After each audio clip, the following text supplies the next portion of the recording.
Good evening, everyone. We will call the May 21 City Council meeting to order. First order of business is roll call. Charlene? Nordstrom. Mason. Doyle. Sasso. Davis. Peterson. Roberts. Brown. Wright. Durante. We have quorum. Thank you. The next order of business is invocation. We'd like to invite Rick Demarest from InterVarsity Christian Fellowship. Everyone, please rise.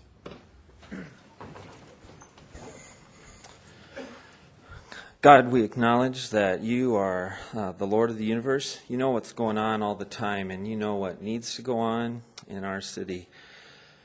I pray for wisdom for the men and women as they make decisions tonight. Lord, I pray for respect. I pray that the decisions made will make life better in this great city. Thank you for the chance to celebrate years of service and faithfulness in our community. Pray these things in Jesus' name. Amen.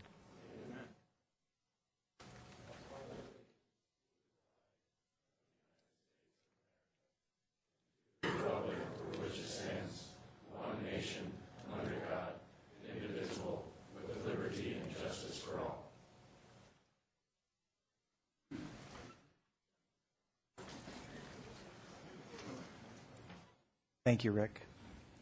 Next order of business is the adoption of the agenda. Are there any changes or additions to the agenda? Seeing none, do we have a motion to adopt the agenda? Second. Motion by Brown, second by Roberts. Any discussion? Seeing none, all in favor say aye. Aye. Opposed? Motion carries. And now we have our awards and recognitions, and if the Ward 4 Alderman and Bob Hayford would meet me down front.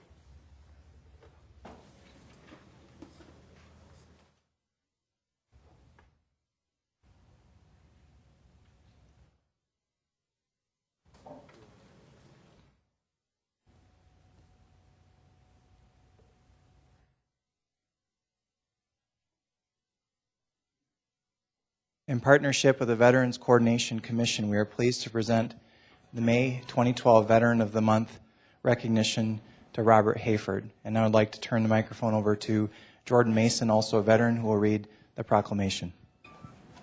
Thank you, Mayor. It's a proclamation for L. Robert Hayford, who was born in 1946 in Valentine, Nebraska, where he attended high school and spent his childhood. Mr. Hayford married Betty Cole of North Platte on December 22, 1962.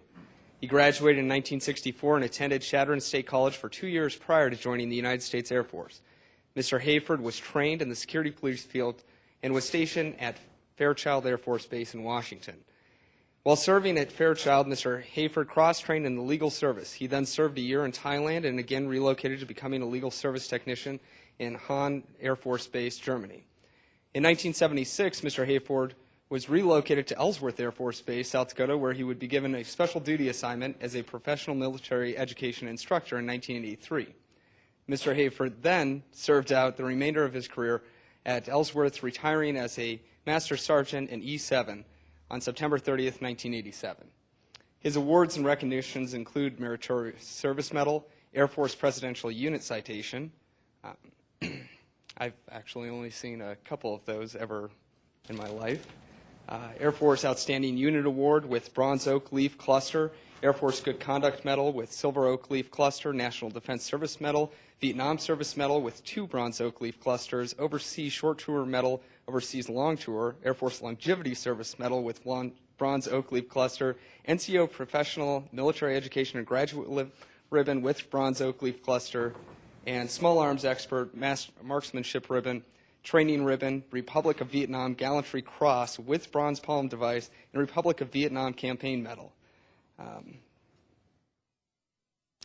Sorry, a little bit speechless. Mr. Hayford is being nominated as Veteran of the Month of May 2012 for serving an honorable and dedicated career in the United States Air Force for over 20 years. Throughout his union with Betty Cole, 3 children were born, a daughter and 2 sons. Mr. Hayford is also a proud grandfather of 5 grandchildren.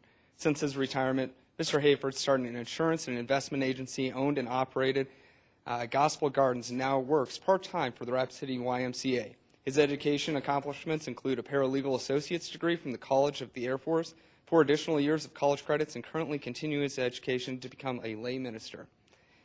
I'll turn this over to the mayor to read the rest, but I'm honored to be able to present this. Mr. Hayford would describe his most memorable moment when he won the Commander and Academic Awards at the Leadership School while serving for the Air Force. He is a life member of the Non-Commissioned Officer Association and the Retired Enlisted Association. He served on the board of directors on the Sentinel Federal Credit Union and is active in Kiwanis, where he served as president for 2 different clubs that he helped start. Through his efforts in Kiwanis, he also received the Distinguished Lieutenant Governor's Award from Kiwanis International. He is a true American patriot, and for this distinguished service, we thank him and commend him for all he has done. Thank you, sir.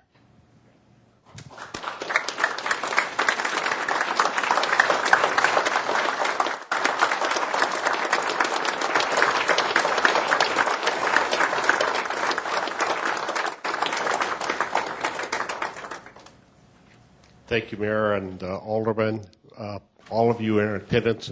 I would just like to recognize the fact that I wouldn't be standing up here if it weren't for veterans that have gone before me, if it weren't for active duty personnel. And I just happen to be one of the people that gets the opportunity to represent them here. And I particularly thank my wife and my family for being by my side for these 43 years. And I'd like to thank the good Lord for all the safety He's provided for me and that He's provided for you. Thank you. Great honor.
Cameron Humphreys, are you here?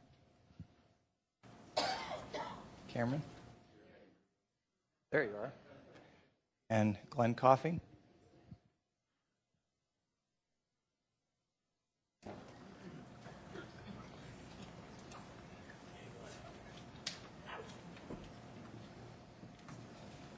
I think I overdressed. Glenn, we'd like to take a moment tonight to thank you for your 25 years of distinguished service to our airport, and we very much appreciate your service to our community and to the regional airport. And now I'd like to turn the microphone over to Cameron Humphreys for some more comments. Thank you, Mayor. First of all, Glenn, thank you for coming, and thank you, Mayor, for this recognition. And also, I appreciate everybody in attendance to mark this occasion. I know that you may be here for other reasons, but the fact that you're sharing with this occasion with us, I appreciate it. Glenn is one of 12 airport maintenance technicians that we have. I often tell people when I'm out and about that our airport is maintained from top to bottom by 12 individuals. I'm talking everything from plowing the runways during snowstorms to changing light bulbs, repairing jet bridges, to mowing the lawn, to everything. Glenn is one of those 12 individuals. They're incredible maintenance folks, and Glenn is right up there at the top of it. He's a Airport Maintenance Technician 3, which is the top of the maintenance technician ladder, so to speak. But what's more impressive about Glenn and the 25 years that he served is that I think that he has served every single day with a smile and a great attitude and a Sven and Ole joke. He comes into our office almost daily and wants to tell us a Sven and Ole joke. But he has, through the years that I've known Glenn, his attitude has really been what has set him apart from just about everybody else. When it's snowing and there's a blizzard outside and we're trying to get the runway cleared off so we can get aircraft in and out, Glenn's in that seat and he's plowing the runway, and they'll do it for 12 hours straight. And he'll get out of that piece of equipment and just have a smile on his face. So it's really my honor to thank him for 25 years of service, and we're looking for another 25 years from you. We want that smile around for a good long while. So with that, See what I can do. Well, first of all, I'd like to give honor and glory to my Lord and Savior Jesus Christ for providing me with this job so many, many years ago. And I want to thank the city for providing me this job. It's been a means of income and financial support for myself and my family. And it is very surprising how fast the 25 years has gone. It's been a good road. It really has. Many, many different changes I've seen out there. I remember when I first started out there when the Dead Sea was just sick, that we were in an the old terminal building. It was the red brick building. And what I've seen over the last 25 years is incredible to the amount, even right now as we're doing a major restoration out there. But it's been a lot of fun, and it's been a great joy in my life. And I've met some good people, and Cameron's one of them. Doug back there is another good friend of mine, and then a lot of the firemen that I see here that have worked on and off out there with security and fire protection. And so a lot of good friends have been able to come through this, and I appreciate it. Thank you.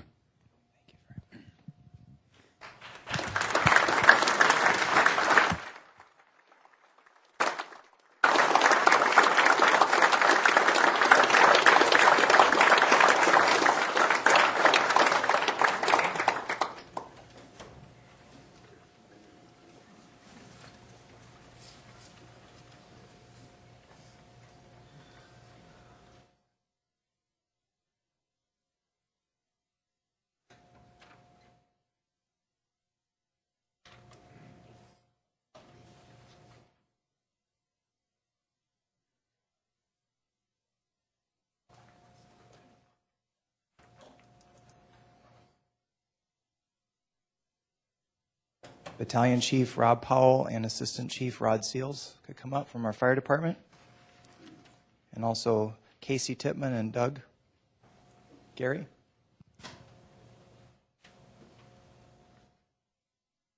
Well, while these two gentlemen are coming up, I just want to say that some of you probably remember the close call that one of our firefighters had last fall, Keith Raymond, with the burning van on West Boulevard, and that was an extraordinary situation. But we had just recently, we had 2 citizens that put themselves in harm's way for their neighbors, and we want to give them special recognition and tribute tonight. So I'd like to now turn the floor over to Rob. Thank you, Mayor. Members of council. I would like to take this time to recognize 2 citizens in our community here that did the right time in a time of emergency. And I'll read through their stories real quick, and we'll get them recognized for that. But both of these individuals answered the call for action when they witnessed events that put others in great peril and realized that they needed to act. The first incident was a structure fire that occurred in very early hours of 5/9/2012. We received the call at shortly after midnight for a large fire in the exterior of a home and a deck located at 821 Foreman. Fire at that time in the morning to us firefighters has an increased likelihood that people may still be inside, occupied, sleeping, possibly sleeping, and may need to be rescued. Upon arrival, we found the rear of the house heavily involved with fire, extending to the interior of the home and the attic space above, and our engine 4 of the south part of town arrived first and found the occupant outside the home with no one left inside other than her little dog. We felt relieved that she had gotten out and thought at the time that maybe she had been alerted by smoke detectors, or often the case was awake and discovered the fire and had exited safely. It was after the fire was knocked down and the little dog was rescued. We found him under the bed. That we found out how the lady was lured to the fire. A young man named Casey Tippman and a friend were leaving Perkins Restaurant when they noticed a column of smoke on Floorman. Casey went to investigate and found the rear of the home on fire. Casey beat on the front door for several minutes when the occupant, an elderly lady who was sleeping at the time, awoke and came to the door, quite surprised to find this young man at her door beating on it at that hour of the morning. Casey helped the lady out of the home and helped her and kept her from re-entering the home the second time to search for her little dog. By then, the fire was in the interior of the home and conditions were deteriorating rapidly. And we believe if not for Casey's quick action in waking the lady, the outcome of the fire, while tragic, could have been much worse. The second event was also a structure fire on Curtis Street, North Rapid. We received a call for a structure fire in Haynes and Curtis, and could see a large column of smoke from the downtown area, which pretty much everybody in town on that could see it. Upon arrival, we found a detached garage workshop heavily involved with fire. And as we pulled up and I got out of my vehicle, I saw an elderly gentleman in a wheelchair being attended by another man, Mr. Gary. I asked him if anyone was inside the shop that was on or if anyone was inside the shop that was on fire, and the man helped him, Mr. Gary, said everyone was out. Again, after the fire was brought under control, we found out the rest of the story. Mr. Gary was helping the elderly gentleman, had been driving by on Haynes when he saw the fire and went to investigate. As he exited his vehicle in front of the home, he saw an elderly man lying on the ground near the fire. Doug acted quickly and pulled the man safely to safety, and then retrieved his wheelchair, was also in danger of burning up. The elderly gentleman suffered burns to his feet and was transported to our hospital by our ambulance and treated in the emergency room. Mr. Gary's quick action saved Mr. Fajardo from more serious injury, and I believe that both of these individuals demonstrated qualities that define citizenship and heroism, and I would ask that you recognize their efforts.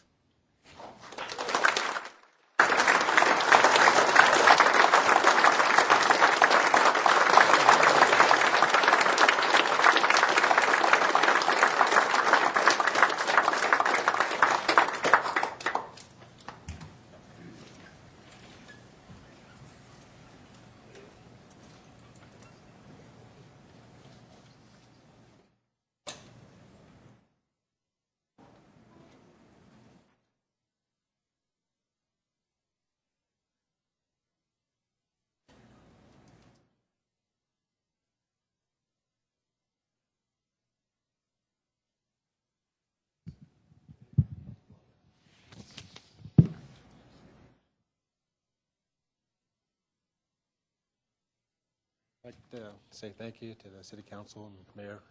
I was glad I was just able to help out, and he's still here with his family, with his loved ones. Casey says no.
Thank you, everyone. The next order of business is general public comment, and we have one public comment under general public comment items from Dennis Meyer.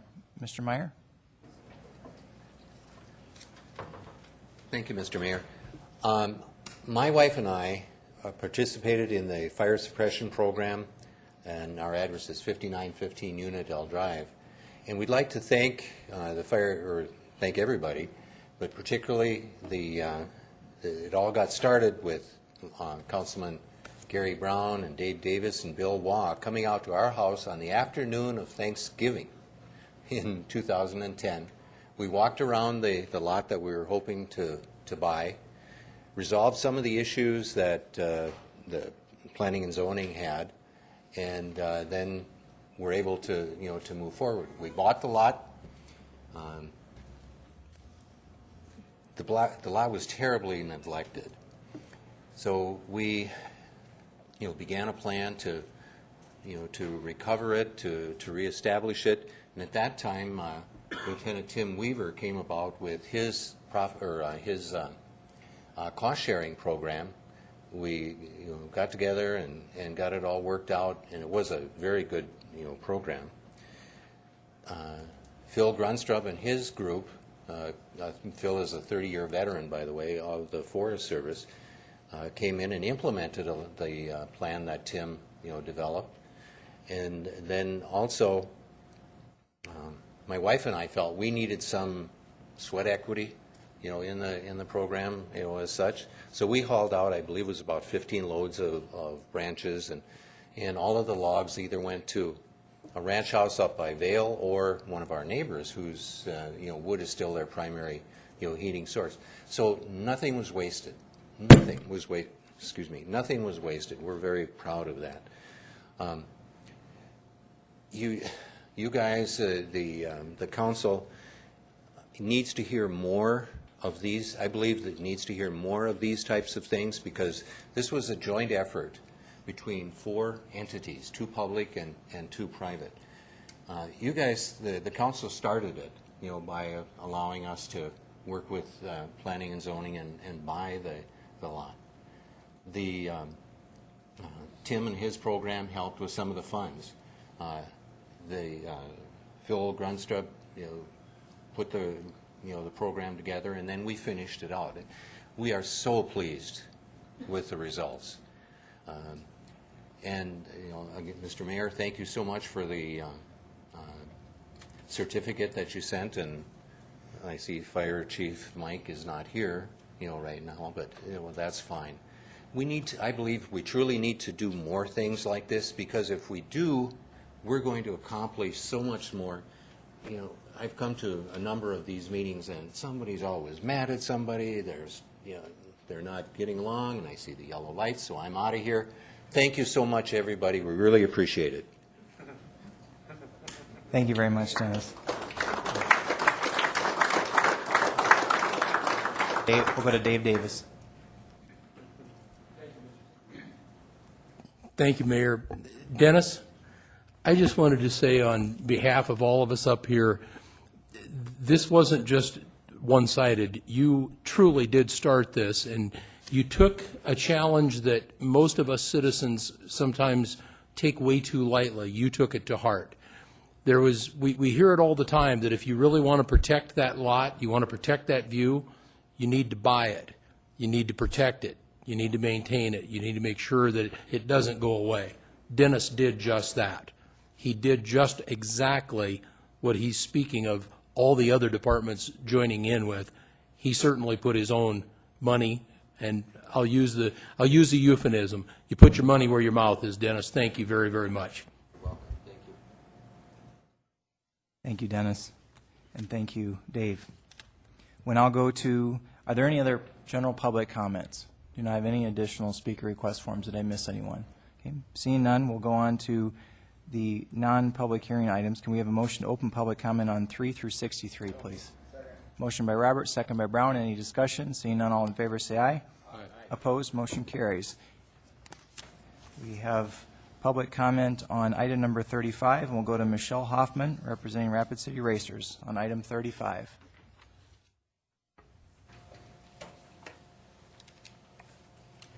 Honorable Mayor, council members, unfortunately, the estimated costs provided to the 2012 committee were greatly understated. As a result, we have 3 projects which, based upon current funding, will not be able to be completed. Those particular projects are 1, leisure pool, 2, an 8-lane 50-meter pool, and 3, the field house. Due to this lack of funding, it is likely that one of these projects will be tabled for the immediate future. Mr. Green will address you shortly as to the city's ability to build both 1, the leisure pool, and 2, an 8-lane 50-meter pool. But I'm here as a representative of the Rapsy Racers to advocate for the building of an 8-lane 50-meter pool. A recent article published in the Rap City Journal suggested that, given the funding issues, Plan B, the leisure pool with 3 50-meter lap lanes, would be a viable option.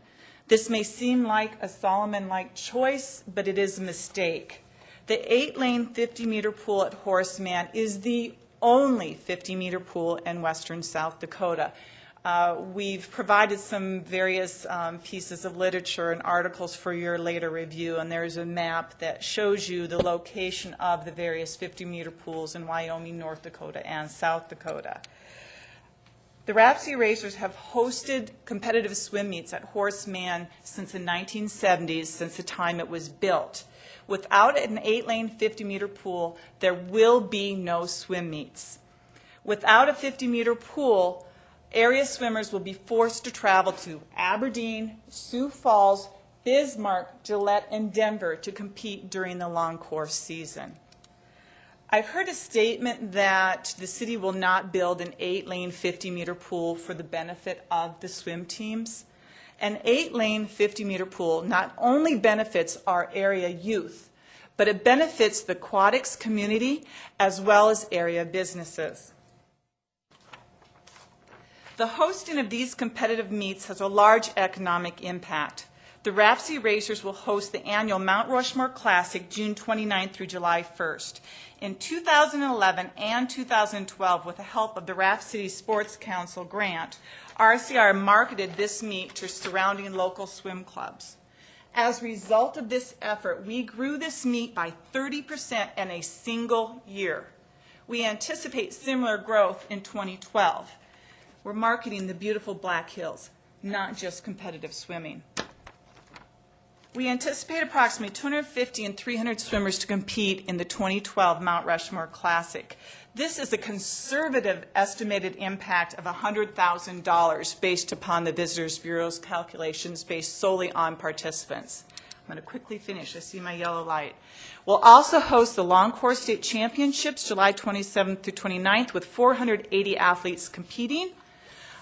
This was a sample of our meet program from the Short Course State Championships. This is an estimated impact of $180,000. This does not even factor in families, family members, grandparents, siblings. Michelle, if you could wrap up your comments, please. I will. 2 sentences. We anticipate filling over 265 rooms in 10 hotels. You will note that I provided you a list of room blocks of hotels which have contacted me and asked that we reserve these rooms and fill these rooms for them. In conclusion, the building of an 8-lane 50-meter pool impacts the economic growth of the Rap City community. Thank you. Thank you. And we'll now go to Chris Green, also on item 35. Chris?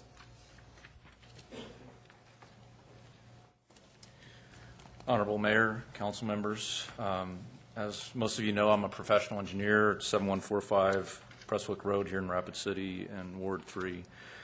And as a member of the Rapid City Aquatics community and working in conjunction with the Rapid City Racers, I wish to relay the following information to the members of this council. To reiterate what Michelle just stated, that anything other than the Horace Mann option C will not be utilized by competitive swimmers, swim teams, master swimmers, and fitness swimmers. If the option C is not selected, then the 50-meter pool should be constructed at Roosevelt Park to replace the only 50-meter pool in western South Dakota, which is being demolished. Also, in working closely with them, we had a bit of a tweak on the Fennel design, which is included in your packet there. It's actually pretty innovative. It pretty much takes the field house design, the indoor pool and the field house design, and makes it an outdoor pool. So it has all the benefits per se, and there's actually a lot of cost savings in doing this, and also reserves a lot of future expansion capabilities, which I'll get into in a minute. But the central tenet of this design is use the existing infrastructure at that site to the absolute utmost and reserve the future expansion capabilities. So what I'm basing this on is we're counting on the fact that we already have parking lots, we already have restroom and lockers, we already have concessions, we already have a physical connection to the swim center. And we think that this design fits perfectly the fine balancing act that you guys are under as far as initial capital cost constraints, operation and maintenance costs, and short and long-term community needs. Recognize that the Fennel report did not include anything regarding local economic impact at all. And it also optimizes the potential future local economic impact of hosting large competitive swim meets. We also recognize that something's going to have to give to meet the Vision 2012 budget, and our suggestion is to defer the funding for the field house until the next round of the Vision 2012 funding. Note that we also strongly support the field house concept, but we think the budget constraints indicate waiting for 100% funding for this project. There's also indications in here on the Vision 2012 monies that are remaining. There's $7.7 million total remaining after all the fees that have been paid for the Fennel report. If the option A Horace Mann Leisure Pool was selected, that's $3.9 million. That leaves $3.8 million remaining. And by going to this option A design that we have here, it's my professional opinion with 20 plus years in building engineering that I think this pool can be constructed for $3.8 million. And there's a lot of cost reduction methods that are mentioned in here. One of the things I noted between the Fennel report was that if we took the Horace Mann option C and if we took the outdoor pool at Roosevelt Park, there was a $500,000 difference, and it wasn't really clear why that was the case because there was leisure elements at Horace Mann in the option C and there wasn't at the Roosevelt site. So there's a lot of summaries there on how we were reducing that cost to meet that $3.8 million. So appreciate your time. Thank you very much, Chris. We'll now go to Jason Collins, also on item 35. Jason. Honorable Mayor, council members, first of all, my name is Jason Collins. I am the current president-elect, assistant swim coach. I am also a USA registered masters swimmer who continues to compete, as well as a parent of a Rapid City racer. So I spend more time on deck than probably most of our swimmers do. I want to talk real quick on the impact and kind of repeat a couple of the numbers and figures that were thrown out earlier. Myself having a career in finance and economic development in Rapid City for roughly 15 years now, and knowing that tourism is a big driver in our economic development in western South Dakota, and take note that last year's, or 2010, the tourism dollars taxes in South Dakota did hit that $1 billion mark. So we want to continue to promote tourism and economic development here in western South Dakota. Some of the numbers that I'm going to throw out are going to be also based on what we received from the CVB, but also some adapted numbers from USA Swimming and some other assumptions that were made as well. In 2011, we hosted 2 swim meets in Rapid City, one at Horace Mann and one at the Roosevelt Park. Of those 2 meets, we had roughly 459 participants. By CVB numbers, that's at roughly $140,000 or $141,000 impact. Using USA Swimming numbers, we're closer to $225,000. Looking towards 2012, we have a very busy summer and year planned for swimming in western South Dakota. We'll be looking at hosting a total of 5 meets. The Rapid City Racers will be hosting 4, and the current new program, the Great Swim program, is also looking at having a meet this summer as well at Horace Mann. Looking at the numbers, in 2012, we predict just short of 1,600 participants in those 5 meets. CVB estimates roughly $567,000. USA Swimming numbers closer to $919,000. Looking a little more towards the future, next year, we currently have 4 meets scheduled for the Horace Mann pool. Obviously, depending on what the community and the you guys as the council members decide to do, this could have a significant impact on both the Rapid City Racers, the Great Swim Team, the community in whole. Between these 4 meets that we're looking at for 2013, we're looking at roughly just short of 1,200 swimmers. Economic development, roughly $400,000 through CVB numbers. USA Swimming, roughly $570,000. So as you can see, it's obviously that additional meets in Rapid City will continue to increase the economic impact to the Black Hills and Rapid City in particular. Looking at recent pools built in the last couple of years, Aberdeen built their pool in 2008. Since that time, they've increased the number of swimmers from 265 swimmers at a meet up to 435 swimmers for just a regular meet. This is not one of the state large competitions. Looking at the bigger picture, what we're looking to do as a team, as members of the community, as part of this Citizens of South Dakota, we'd like to continue to promote swimming, to provide ability to provide large national and zone meets. The City of Bismarck recently hosted the 2010 zones. And economic impact for them for a 5-day meet was just short of $1 million.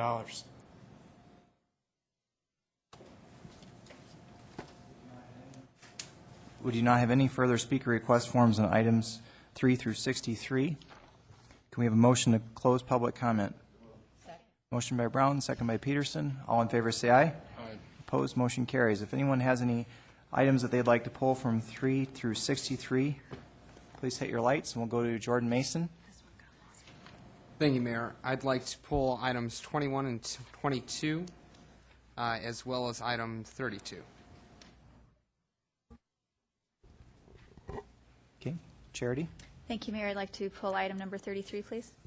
Okay. So far, we have 21, 22, 32, and 33. There was a speaker request form that just came up on item 40. So if we could pull that one, too, if it's okay with the council. We'll go to Dave Davis.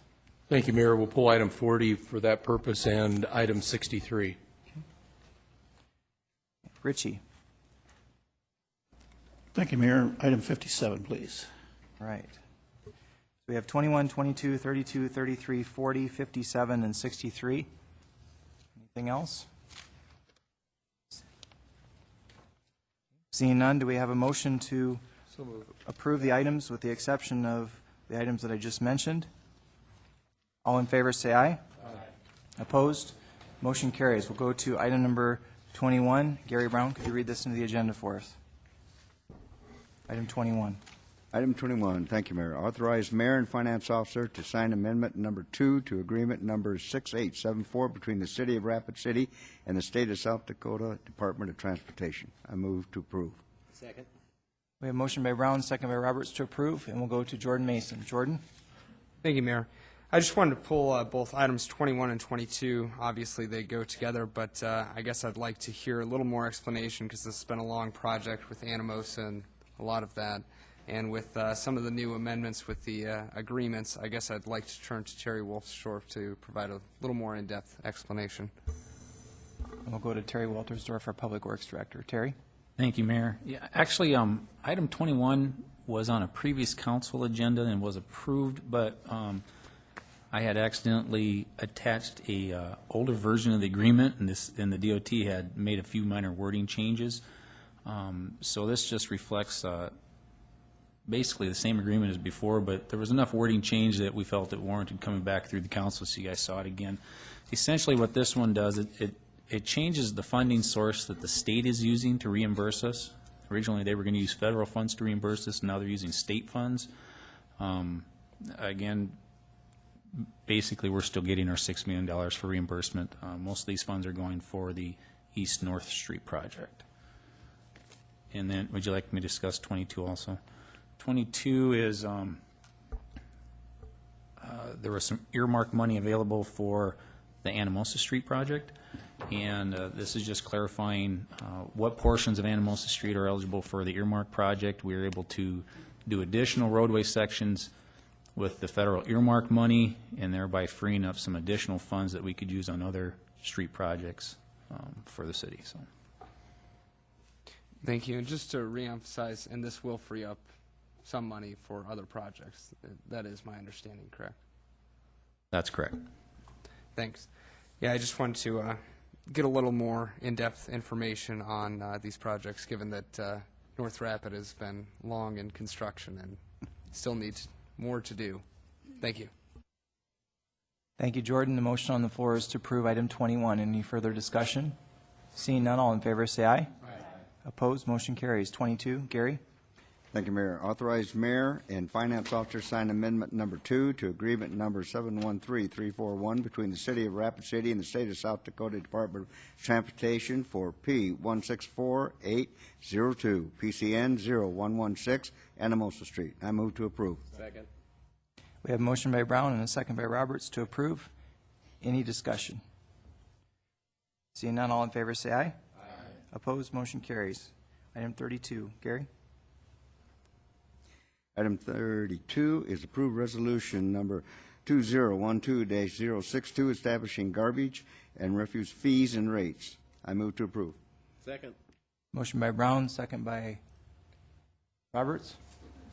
We'll go to Jordan Mason. Thank you, Mayor. I just wanted to pull this, given that there has been some public concern about this issue, and I guess I want to again offer Mr. Wolfstorf an opportunity to clear the air, so to speak, on some of these issues. But the issue really seems to be dealing with the senior rebate, and I guess I'd like to allow Mr. Wolfstorf to kind of explain the income limitations and why this is being done. Mr. Wolfstorf. Terry? Thank you, Mayor. This particular resolution is taking the rate structure out of the solid waste ordinances, which are later on in the agenda, and what we're doing is we're moving the rates out into resolution form. It gives us an opportunity to make amendments on more of a regular basis or an annual basis if we need to, and it's a little easier format for making changes. Essentially, the rates have stayed the same, with the one exception, as the councilman pointed out. We are recommending an amendment or an adjustment to the senior citizen discount that we offer for the solid waste utility bill. My recommendation is to offer the rates in the same format that we use for the water and wastewater enterprise funds. Those enterprise funds used more of an income level for warranting the senior citizen discount. Currently, the landfill, or solid waste, is strictly set at 65 years of age. There's no income levels that you need to meet to qualify for that one. So again, my recommendation was to create consistency across all of our utility divisions. We would basically adopt the same format that we're using for water and wastewater.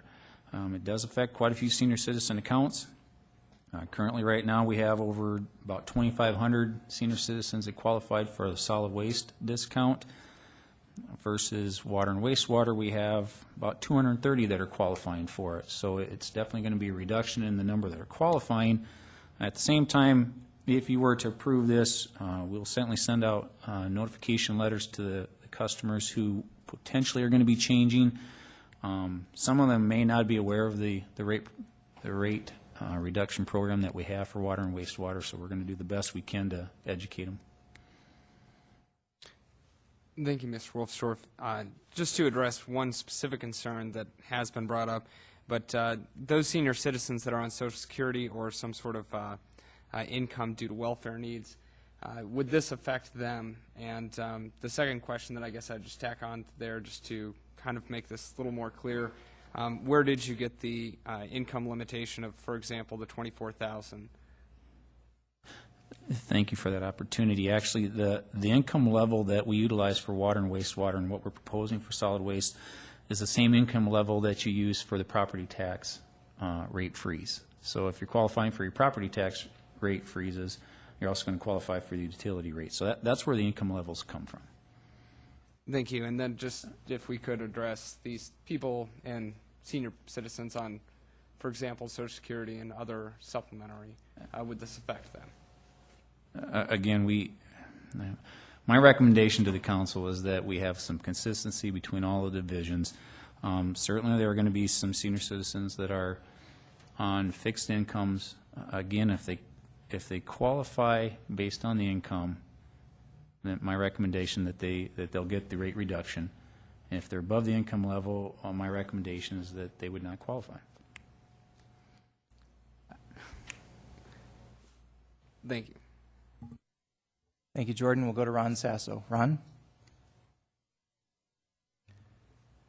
Typically, I believe with the figures that are quoted there, that if somebody is on Social Security, that they would qualify for that rate reduction. I think the biggest thing is making sure that people are aware of that, and I don't know if it would be overstepping our bounds if, including in the letter that gets sent out, perhaps adding that these individuals can also be qualifying for tax rate freeze and so forth, so they are aware that if they are below that income guideline, that they can qualify for a lot more. Thank you, Ron. We'll go to Bonnie Peterson. Bonnie? Thank you. I have real concerns about removing this reduction from our seniors. Right now, when times are hard, I understand, and usually I'm a real team player when it comes to consolidating everything and being consistent. It's just that this is going to be an extra burden. The average Social Security payment comes up to $14,400 a year, which obviously this would fall under here. However, one of the things that occurs with our seniors is that they are the people that are least likely to ask for a special favor, or because they would consider it charity if they have to start doing a income test. The max payment comes out to about $40,000. And so one of my concerns is that seniors really probably have no hope of their income increasing, but yet their costs are constantly increasing, and the unknown cost is always their medical bills. And as a nurse, in my experience, as I've ran into lots of seniors that are spending a couple $1,000s out of pocket just for seemingly healthy people, spending that for their medical needs.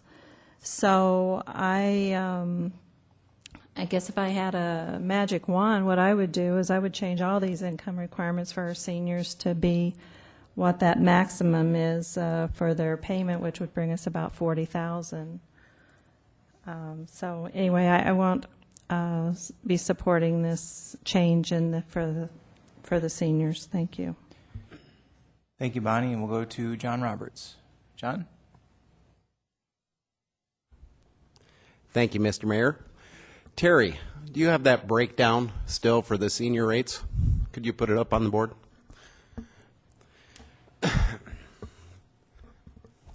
And I'll let you explain it if you would, Terry, because I found that very interesting, that a lot of the people, if they were probably using the right container, would be saving enough to offset this.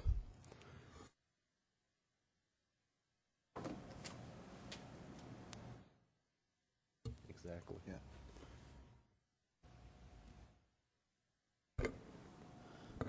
Thank you. Yes, currently right now what you see here is the 2,500 or the 2,500 accounts that are currently eligible for the senior citizen discount. As you can see, there's quite a number of them that are in the 65-gallon or 95-gallon size container. Actually, by going down to a 35-gallon container and through recycling, quite a few of them, even if they weren't qualifying for the senior citizen discount, would still see their rates actually hold almost about the same. So we think there's an opportunity to, number one, help some of the senior citizen accounts reduce some of the rates by going to a smaller can, at the same time encouraging recycling. Thank you very much, Terry. I appreciate that. I wanted that pulled up because I think it's very interesting. I know in my neighborhood, I'm about 20 years younger than most of my neighbors, 20 to 40 years younger than a lot of my neighbors. And my neighbors directly across the street that are about 90 years old, I know in a 35-gallon container, they could put garbage in it for 3 months. So I can't imagine how much a 95-gallon container would take. And, you know, I think that this is a good example of probably where a lot of our seniors, if they would, and they knew that they could go to that. Maybe they don't know that, you know, they've just had it for X amount of time. But I don't think this is going to be a huge burden on anyone. You know, I think it's going to be easier for the city because everything's going to be the same for our public works director. And I also think that hopefully we can get more people to recycle. I mean, there's a lot of pros to this, so I support it wholeheartedly. Thank you. Thank you, John. We'll go to Richie Nordstrom. Richie? Terry, I shared an email with you from a citizen that was asking about the different options and including the option to actually fill out this form. Could you explain that they do have the option, if they choose to fill out this form? Yeah, I think, correct me if I'm wrong, I think the concern was maybe the excessive amount of paperwork that may be involved with it. And actually what I'm hoping to do is reduce the amount of paperwork down here at City Hall. Right now, if you're a senior citizen, potentially actually have to go to 2 locations. You go down to the finance office to fill out the paperwork for the solid waste discount form. You come up to the public works office and you fill out the paperwork for the water and wastewater form. So my opinion is this. If you're a senior citizen and you feel that you are going to meet the income levels, it's going to be well worth your time to go through the paperwork. Essentially, if you fill out your paperwork to meet the county property tax freeze, you're going to also be qualified for this. So it's going to be worth your time and effort to fill out the paperwork. Agreed, and I appreciate your striving to be concise on the paperwork. In my opinion, I think it'll be a good benefit for the seniors once they get adjusted to it, or, in a matter of fact, learning how the process works. Thank you, Terry. Thank you, Richie, and we'll go to Steve Laurenti. I just wanted to ask you, Terry, and I appreciate your doing this presentation tonight. I think it's going to be helpful for the people watching. But for the ones that aren't, that you said there was going to be a mailer involved with these particular individuals who would be affected by it, or is it going to be to all customers? Actually, what I would propose is we send the mailers out to the affected customers. We know which ones will be affected by it, given information on that they may still qualify. We don't know for sure. They may just have to come in and maybe they just haven't filled out the paperwork for the water and wastewater side of it, but also the education process that they may be eligible to get a smaller size container and see some cost savings there too. Is that going to be part of that communication where you give a scenario where if they're using a 65-gallon container, if they move to a 35, that they can realize that almost the same savings? Is that going to be part of that education that you're speaking of? That's correct. Okay, very good. I appreciate your time. Thank you. Thank you, Steve. Any further discussion? The motion on the floor is to approve. We'll go to Bonnie. Thanks. Terry, I believe part of this is they have to reapply every year for this discount.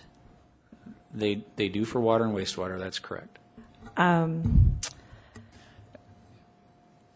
I add on that though? To a certain extent, we actually get a listing from the county every year on those that have applied through the county for the property tax free. So those individuals, my understanding is we don't require them to submit all the additional paperwork again. Basically, they've already signed that up through the county. So we take the county's information and we just kind of pass that through. But there are some that potentially aren't signing up through the county that still have the ability to do that. Okay. So I think annually is really an excessive burden. It seems like most seniors would not hit the jackpot where their income would go up substantially year by year. And I know other things that we do is not annually, that it's every 2 or 3 years or something. Anyway, like I said, I won't be supporting it because I think it's an excessive burden on our seniors. Thank you. Thank you, Bonnie. Any further discussion? Motion on the floor is for approval. All in favor say aye. Aye. Opposed? No. Motion carries with 1 no from Bonnie Peterson. We'll now go to item number 33. All right, thank you, Mayor. Number 33 is request the mayor to authorize staff to bring back recommendations to the council to improve the public notification process. And I so move. Motion by Brown, second by Nordstrom. Any discussion? I pulled it, if I may. What a charity do I? I would just like to have the offer a friendly amendment to have a deadline on there, if we could, and ask Brett perhaps, or what would be reasonable. Thank you. A fair question. Brett? Well, see, we want to send this back through the committee, so we can take a couple of weeks and put something together for you. That's about as much time as we'll need. Would that be okay with the motion maker then? It's okay with the motion maker. So that would be the first legal and finance meeting in June. In June. Okay. Thank you. All in favor say aye. Aye. Opposed? Motion carries. We'll go to item number 40. Jordan Mason, can you read this in the record for us? Oh, I'm sorry, Jordan.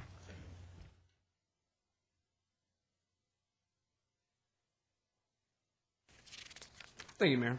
Sorry about that. Item 40. Yes.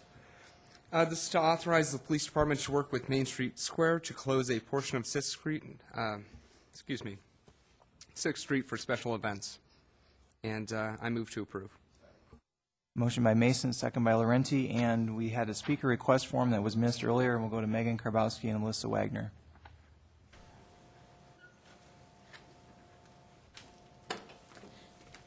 Good evening, Mayor, council members.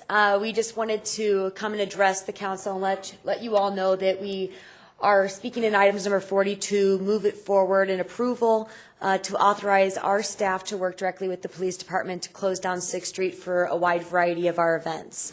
The closure itself will not typically extend past the parking garage entrance. On occasion, it will go to Apolda Street, and on rare occasion, it will go until Omaha Street. We do always work with the businesses affected by the closure, as well as the city transportation department, to ensure that we are closing it properly. I guess we just look to your guidance and look forward to working with you in the best possible way for all parties involved. So, thank you. Thank you. Any further discussions on the motion of the floor? The motion is to approve. All in favor say aye. Opposed? Motion carries. And we'll go to item number 57. Jordan. Thank you, Mayor.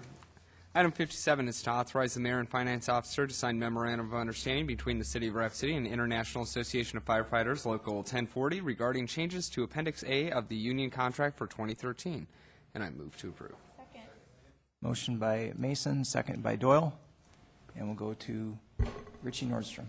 Thank you, Mayor. I just wanted to thank everybody that was involved with this, and a special recognition to Tamara for bringing all of this forward, and I guess kind of being in between of all of us that did an excellent job of negotiating this out. So thank you for all the brothers and sisters of the firefighters. You guys did an excellent job, and I really appreciate your patience waiting for this to come through, and wholeheartedly support what you're doing and how you did this, and the process, especially the IBB process, and bringing that back to a good thing, and so it wasn't utilized in the past like it had been. So I appreciate all your efforts. Thank you. I'll yield the floor. Any further discussion? Motion on the floor is to approve. All in favor say aye. Aye. Opposed? Motion carries. Thank you, everyone. Item number 63. Jordan? Thank you, Mayor. This is second reading ordinance number 5817. And this is an ordinance to allow modular homes and manufactured home parks by amending section 15.48.010 and section 15.48090, chapter 15.48 of the Rapid City Municipal Code. And this is to continue until June 18th, 2012. And I will yield the floor. Okay. We'll go to Bonnie Peterson. We do not have a motion.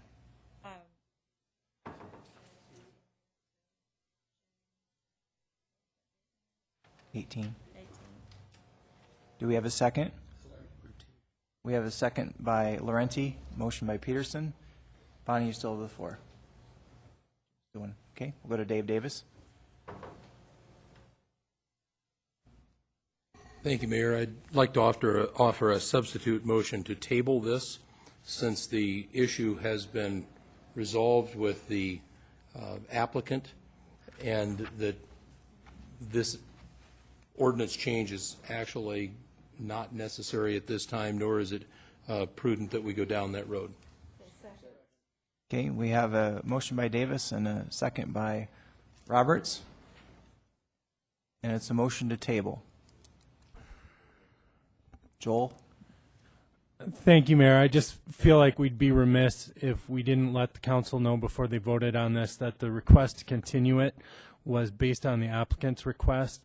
At this point, they're indicating that they would support having it tabled. However, they did ask for some additional time to look at it, and they did ask for some additional time if the council would continue it so that potentially they could be here and comment.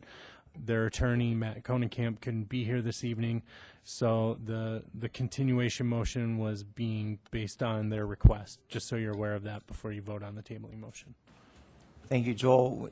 No further discussion is allowed on a tabling motion, and so okay, motion's been withdrawn. Do not have a motion on the floor. Well, actually, we do have a motion. So the motion on the floor is to continue until June 18. Any further discussion? Seeing none, all in favor say aye. Opposed? Motion carries.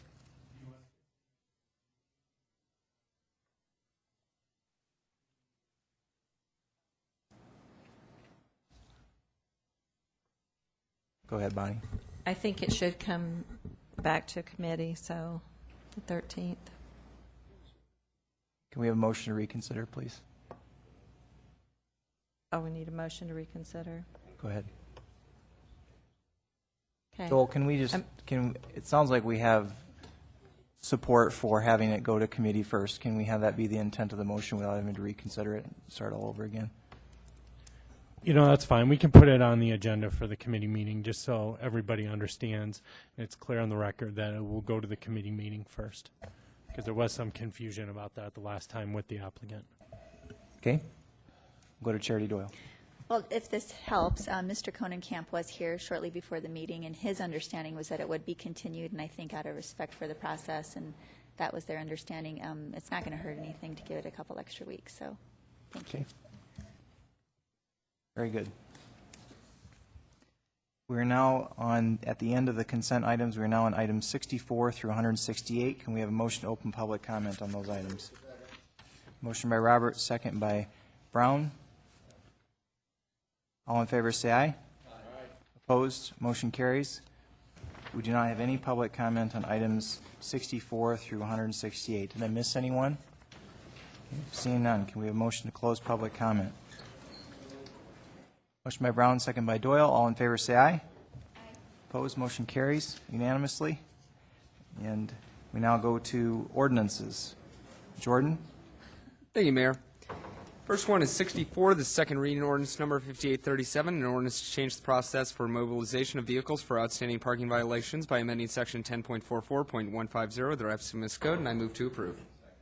Motion by Mason, second by Laurenti. Any discussion? Seeing none. All in favor say aye. Opposed, motion carries. 65, Jordan. 65, second reading ordinance number 5840, supplemental appropriation number 3 for 2012, I move to approve. Second. Motion by Mason, second by Doyle. Any discussion? Seeing none. All in favor say aye. Opposed, motion carries. 66, Jordan. 66, second reading ordinance number 5838, an ordinance to reestablish water service line inspection and new account fees by adding section 13.08.425 to the Rapid City Municipal Code, and I move to approve. Second. Motion by Mason, second by Doyle. Any discussion? Seeing none. All in favor say aye. Opposed, motion carries. Item 67 is second reading ordinance number 5839, an ordinance authorizing water bill rebates for the purchase and installation of certain water-conserving appliances and fixtures by adding section 13.08.495 to the Rapid City Municipal Code, and I move to approve. Second. Motion by Mason, second by Doyle. Any discussion? Seeing none. All in favor say aye. Opposed, motion carries. 68. 68 is second reading ordinance number 5827, an ordinance to establish a Code Enforcement Board of Appeals by adding chapter 8.01 to the Rapid City Municipal Code, and I move to approve. Motion by Mason, second by Nordstrom. Any discussion? Seeing none, all in favor say aye. Opposed, motion carries. 69. 69, second reading ordinance number 5828, an ordinance to reduce certain abatement notice timeframes by amending section 8.16.035 to the Rapid City Municipal Code, and I move to approve. Motion by Mason, second by Laurenti. Any discussion? Seeing none, all in favor say aye. Opposed, motion carries. 70. 70 is second reading ordinance number 5829, an ordinance to provide for appeal from certain code enforcement determinations by amending section 8.16.050 of the Rapid City Municipal Code, and I move to approve. Motion by Mason, second by Roberts. Any discussion? Seeing none, all in favor say aye. Opposed, motion carries.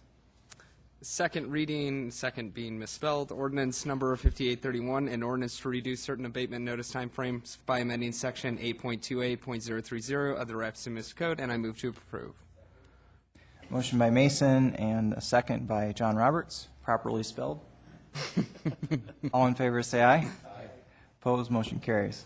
Item 72 is second reading ordinance number 5832, an ordinance to provide for appeal from certain code enforcement determinations by amending section 10.56.060 of the Rapid City Municipal Code, and I move to approve. Motion by Mason, second by Peterson. Any discussion? Seeing none, all in favor say aye. Opposed, motion carries. Item 73 is second reading ordinance number 5833, an ordinance to amend the definition of junk motor vehicles to include vehicles with broken glass by amending section 10.56.010 of the Rapid City Municipal Code, and I move to approve. Motion by Mason, second by Roberts. Any discussion? Seeing none, all in favor say aye. Opposed, motion carries. Item 74, second reading ordinance number 5835, an ordinance to provide for appeal from certain code enforcement determinations by amending section 10.56.065 of the Rapid City Municipal Code, and I move to approve. Motion by Mason, second by Roberts. Any discussion? Seeing none, all in favor say aye. Opposed, motion carries.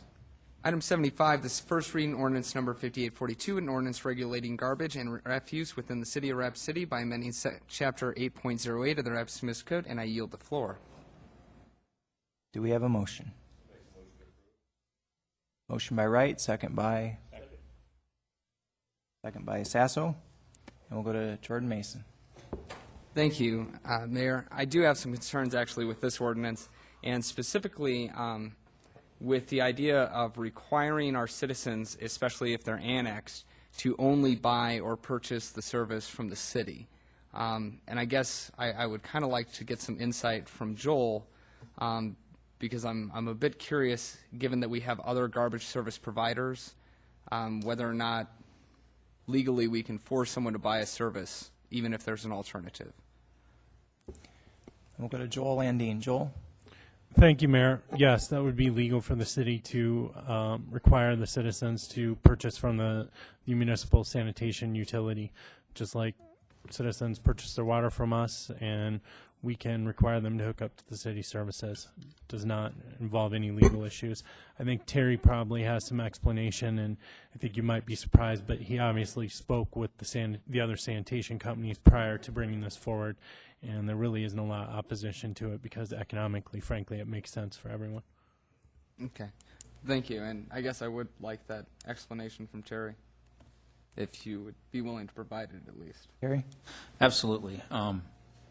I did actually meet with two of our largest commercial haulers, had some really open, frank discussions with them about our current policy, which current policy says if you're in a newly annexed area that is already receiving garbage service, you're not obligated to take the garbage service from the city. Essentially what that does is it creates a lot of garbage trucks running up into existing subdivisions. You could have 3, 4, 5 different haulers up there picking up garbage, and as Joel mentioned, it's not economically feasible at a certain point. In my discussions with them, basically they said, it's part of doing business. They know that when areas get annexed, anywhere else they operate in the country, and our two biggest providers are nationwide corporations, keep in mind, they just know that standard of doing business is when an area is annexed, they lose those customers. Again, economically, they know that eventually it's not going to be a cost-effective area for them to pick up anymore. I also have one other question in dealing with this ordinance, and I guess either Joel or Terry, but there's a discrimination, and the option is availed to commercial entities but not to residential persons. And I guess I'm curious why the discrimination, specifically to cite what I'm referencing here, is 8.08.060 versus the 050 discrimination that residential properties must buy from us, whereas commercial properties have the option to choose someone else. And if you could explain why the discrimination, I guess I'd appreciate it. Barry. I don't know if I'd classify it as discrimination simply because we treat all of our commercial customers the same. And maybe Carl Murbach, our solid waste superintendent, can speak to this, but I don't think that we really are equipped to pick up all of our commercial routes. We've got commercial enterprises that are going to require pickup on the weekends, larger containers, and a lot of it's just going to be a personnel and equipment standpoint that we can't really service them adequately. As opposed to residential customers, pretty much every residential customer gets the same option of 3 different tote sizes, same recycling options that they have. So there's consistency from the customer standpoint on residential. They're all pretty much the same. They provide the same type of garbage. Commercial is we got a wide range of garbage source that we get from the commercial enterprises out there. I appreciate it.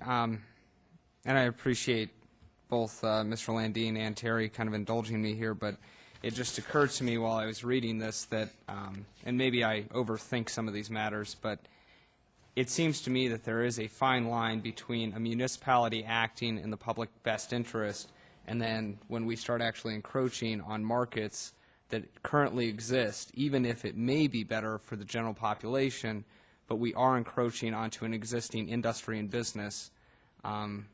It does, in my mind, I guess there's some larger questions to be asked, and frankly, even if it is for the safety, welfare, morale, you kind of get down into some questions of whether or not that's we have the right to dictate what's safe and not safe for an individual. And I guess I do have some of those questions that are posed when I read this. So, thank you for indulging me.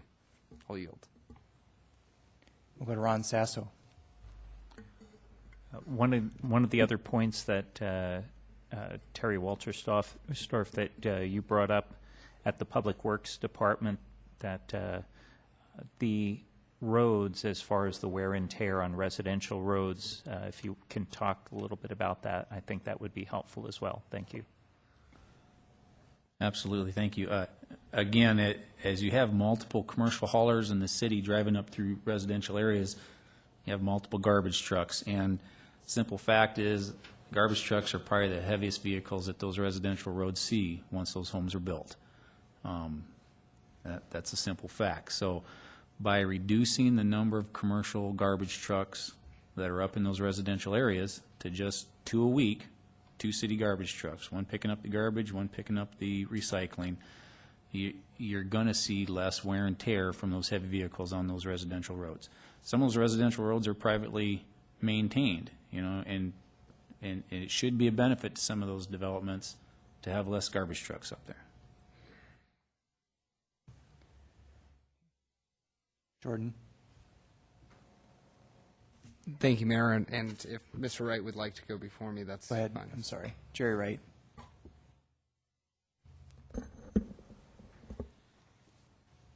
Did it for 23 years. I'll give you a little historical perspective, if I may.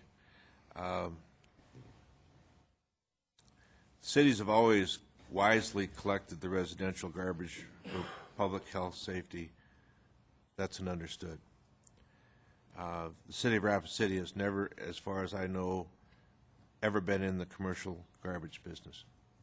And we've always honored that. And I would say that this is a fine program. That's why I support the change. It's slightly different in that there was a time when we weren't able to go into prior company areas. But if they can and get these trucks off the road, it's a good, I think it's a good way to go. If the companies are willing, it's even better. I think it's a win-win situation. As for the commercial, I don't think we need to go into it. I would honor it just the way it is. The commercial haulers do a good job. If we were to go into it, we would have to spend a huge amount of money. I think we'd be displacing private enterprise, and it would be inappropriate. I think we have a very good system the way it is, and therefore I support the ordinance the way it has been rewritten. Thank you. Thank you, Jerry. We'll go back to Jordan. Thank you, Mayor. I guess, unfortunately, Terry, you while you were speaking, you raised another question for me. And again, I've been known to overthink things, but you mentioned that there are housing areas that obviously have private roads, and they've chosen and opted to build those private roads and subdivisions. And I guess that's part of my concern is that in this, it sounds like we're eliminating an option, and fundamentally the ability of somebody to exercise their options. And I guess that's my question is how is it, because roads are generally made for the public infrastructure and the safety of the public and maintained by the public for those safety concerns, but on the same sense we allow a private subdivision to create their own private road and maintain it, and we allow them to take that option, whereas in this we aren't, and they're both fundamentally related to safety. So I guess that's, I'm not seeing why we have to eliminate somebody's option to choose. Terry. I'm kind of processing this, so bear with me here. I think you're going to find most new subdivisions that come into the city, as far as new subdivisions, they're going to have dedicated public right-of-way, and they're going to be publicly maintained roads. I think what you find is, as we annex existing subdivisions, potentially you're going to have areas that were in the county when they were developed, very well may have private roads, roads that aren't built to city standards at the time, so there's some concern over whether we would want to take those roads over for maintenance purposes. Keep in mind that well over 90% of the residential homes in this community are already receiving city garbage. We're talking about a fairly minute number of homes that we're dealing with here. I appreciate that, and I guess maybe I'm a rare individual, but when we talk about regulation that is restricting the ability of people to make a fair market informed choice, whether it's from a municipality or not, I guess I grow very uneasy. And it just seems to me that we're frankly monopolizing a market within municipal boundaries, and it makes me uncomfortable. But I'll yield the floor. Thank you. Thank you, Jordan. We'll go to Charity Doyle. I don't want to enter into the debate, but I thought I might fuel the debate. I called Red River and Kiefer both before this meeting, and if you're within the city limits and you call to ask about residential service, they don't offer it. So think about that, Mr. Mason. Any further discussion? The motion is for approval. All in favor say aye. Aye. Opposed? No. Motion carries with 1 no from Jordan Mason. Item 76. Jordan? Thank you, Mayor. Item 76 is first reading ordinance number 5841, an ordinance to give the chief of police discretion to designate temporary parking zones by adding section 10.44.015 of the Rapid Municipal Code, and I'll yield the floor. Do we have a motion? Move to approve. Second. Motion by Davis, second by Peterson. Any discussion? Seeing none. All in favor say aye. Aye. Opposed? Motion carries. 77, Gary Brown.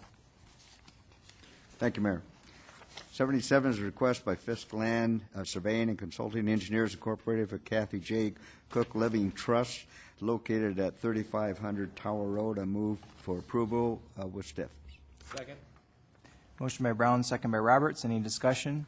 Seeing none, all in favor say aye. Opposed? Motion carries. 78. Gary? Request by Renner and Associates LLC for the Village at Skyline Pines LLC for a preliminary subdivision plan located west of Mount Rushmore Road and north of Tower Road. I move to approve with stiff. Second.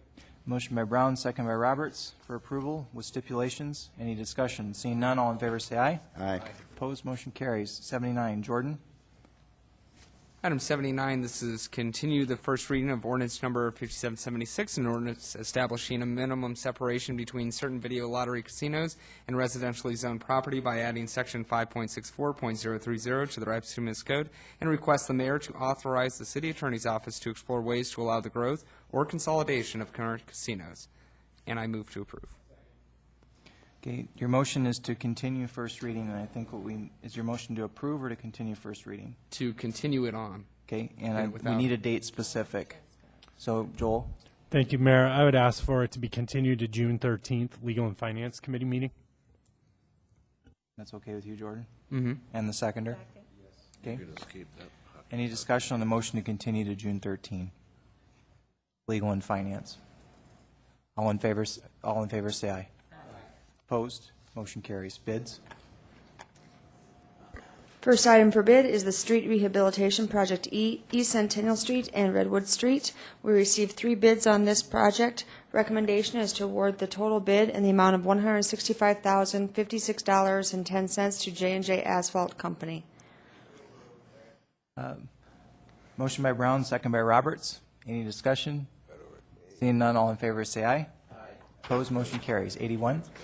Next item is the 32nd Street Bridge Repair Project. We received 2 bids on this project, and the recommendation is to award to J.V. Bailey Company, Inc. in the amount of $92,138. Do we have a motion? Motion by Peterson, second by Nordstrom. Any discussion? Seeing none, all in favor say aye. Opposed? Motion carries. And the last bid tonight is for the Star of the West parking lot repairs. We received 4 bids on this project, and the recommendation is to award the project to Simon Contractors of South Dakota, Inc. in the amount of $119,083. Motion by Doyle, second by Roberts. Any discussion? Seeing none, all in favor say aye. Opposed? Motion carries. Chair calls for a brief recess. Let's reconvene at 5 after 8. Future actors, guys.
And we're going to take all the alcohol licenses in one vote except for items 161 and 168, which will be pulled for separate consideration. So can we have...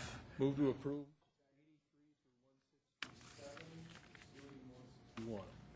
Okay. And we have a second. Second by Brown. It was item 161 and 168 will be considered separately. All in favor say aye. Opposed? Motion carries. Item 161. Jordan, can you read this into the record for us? Sure. 161 is the MG Oil doing business as Corner Pantry number 10 on Mount Rushmore Road for a package off-sale malt beverage license. And I'll yield the floor. We'll go to Pauline Sumption. Pauline? Thank you, Mr. Mayor. Actually, there was a note on the compliance report that Corner Pantry Number 10 had a suspended license in December of 2011, so we actually need to set for hearing on this license for June 4th. Okay, do we have a motion to set for hearing? Second. Motion by Nordstrom, second by Mason, to set for hearing for June 4. All in favor, say aye. Opposed, motion carries. 168, Jordan. 168 is Black Hills Badlands and Lakes Association doing business as Black Hills Visitor Information Center, and this is for a package off-sale malt beverage and South Dakota farm wine license. And I'll yield the floor. Pauline. Thank you, Mr. Mayor. This one needs to be continued to the June 4th meeting as their application was incomplete. Motion by Mason, second by Roberts, to continue item 168 to the June 4 meeting. Okay. All in favor, say aye. Opposed, motion carries. We are now on public hearing items 169 to 182. Can we have a motion to open public hearing?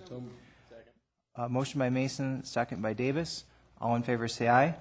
Opposed, motion carries. Public hearing is now open, and we'll first go to Patrick Judge, who will speak on item 172. Patrick? Mr. Mayor, Council, my name is Patrick Judge. I'm here to speak in opposition of the rezoning from light-duty industrial to heavy-duty industrial. My main point is the economic impact it'll make on all the landowners with the light industrial. The land was purchased, our land, or the land in that area, was purchased with the light industrial prospect, and changing it will devalue our land. Thank you. Thank you. All right, we will now go to Alan Land, who will speak on 178 and 179.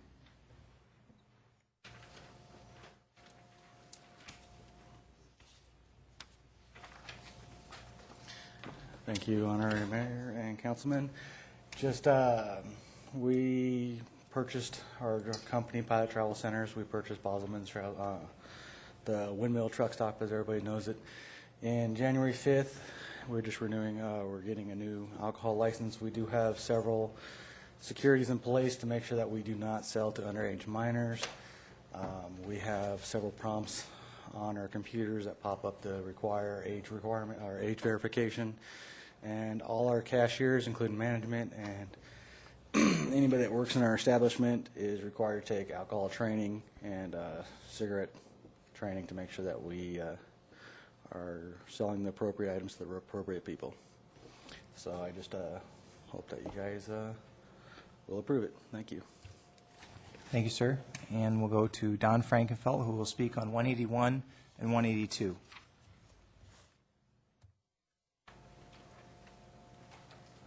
After we take out my cough drops. Thank you, Mr. Mayor, members of the council.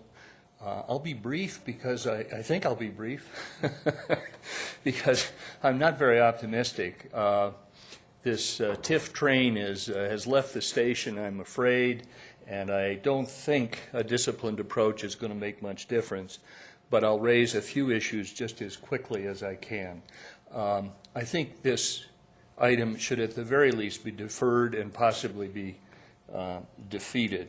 I've heard people say that the new TIF is a win-win-win situation, that we get $500,000 in taxes back, which is our money in the first place, of course, that we're getting back, that the interest rate will be lower. The interest rate is set by the marketplace, not by the city council, and not by contract. And the TIF, the size of the TIF is smaller. I've discussed this with the mayor, in fact. The TIF is not smaller. It's to the penny what it was. It's just compressed over a smaller area. It will now take 19 years, hopefully 19 years, because the TIF expires after 20 years before the thing is fully discharged. So it's a distinction without a difference. In the meantime, Mr. Shafi withdrew once on this proposal because he was required to undergo competitive bidding and didn't want to do that. This time, as far as I know, the contractor has been chosen without competitive bidding. There's a financial commitment letter in your packet pardon me. We talked earlier about feeling nervous in front of the city council, and I still do. It's not a financial commitment letter. If the one written on January 20th is the one that still pertains, it talks about how we really hope that we can be helpful. This is U.S. Bank. That's not a commitment.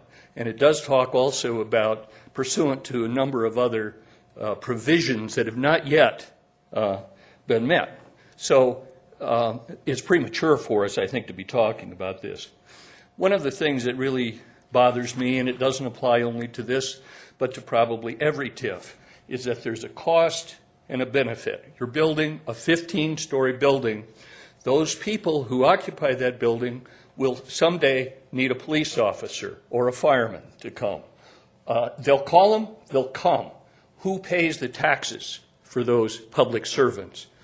I do, and the other taxpayers too, not the people who are in the TIF district, because that money is dedicated for another purpose. I don't know what the cost would be, but it's really irresponsible not to measure the cost in terms of taxpayer services that will be incurred if you go forward with this. Yellow already. There's supposed to be a feasibility study. There isn't. There's supposed to be a demonstration that the project would not take place but for the TIF. There's an assertion, but not a demonstration. And there's a pro forma in the statement that you're supposed to take seriously that mixes sources of financing, TIF proceeds. The word proceeds is misspelled, but for a $13 million project, you shouldn't worry about that. It uses TIF proceeds as if that's the same as revenue and expenses. It's not. It's very bad accounting. Don, if you could wrap up your comments. I've got one more sentence. I admire Mr. Shaffey. I wish him well. I think this council has an obligation to be way more disciplined with this TIF and with other TIFs before you go ahead and sign on the dotted line for something that will cost taxpayers millions of dollars, perhaps with a benefit, perhaps not.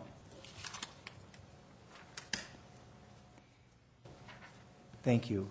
We do not have any further speaker request forms. Did I miss anyone? The public hearing will remain open at this time. We will now proceed to items 169 through 172. Would anyone like to remove any of those items for separate consideration? Otherwise, can we have a motion to continue those 4 items to June 4? Motion by Doyle, second by Nordstrom, to continue those 4 items, 169 through 72, to June 4. Any discussion? Seeing none, all in favor say aye. Aye. Opposed, motion carries. Can we have a motion to close public hearing, please? Motion by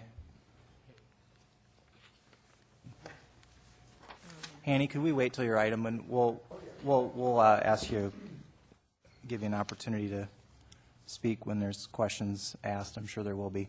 So we have a motion and a second to close public hearing. The motion was by Roberts and the second by Brown. Okay. Thank you, Gary. Laurenti. Okay. All in favor say aye. Opposed, motion carries. We're now on consent public hearing items 173 through 180. Would anyone like to remove any of those items 173 through 80 for separate consideration? If not, can we have a motion to proceed with per the recommendation in the agenda? Okay. We'll go to Bonnie Peterson.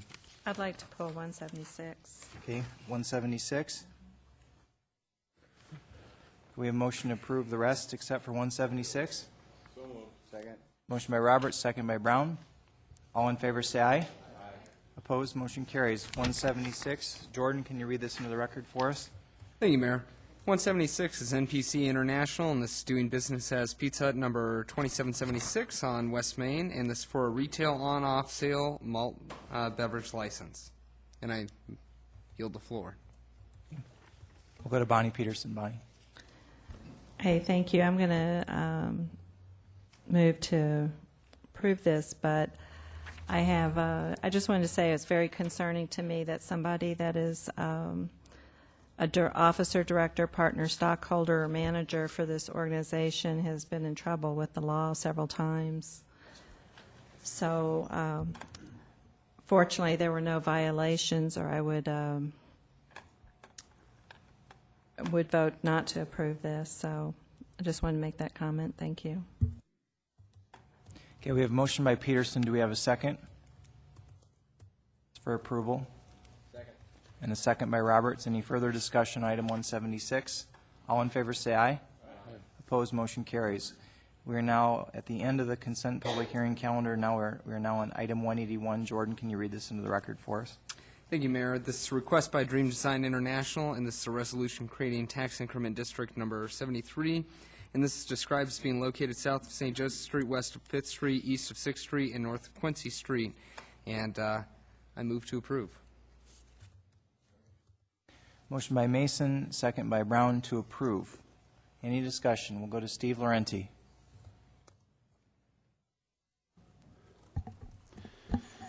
I just wanted to thank you, Mayor. Appreciate it. Mr. Frankenfeld, I absolutely appreciate your words.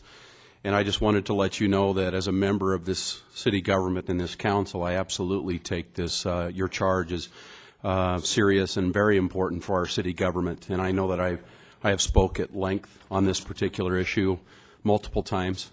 And I just wanted to express a few other things about our due diligence, which we aren't doing on TIFs. We've seen some presentations at some of the open city forums on TIFs. And what hasn't been discussed in those presentations is the lack thereof of a report that puts its arms around the costs to the taxpayers, as Mr. Frankenfeld spoke about, because that was one of the things that I was going to speak about specifically, because we are making decisions that impact millions and millions of dollars that taxpayers will be paying over the next 19 years.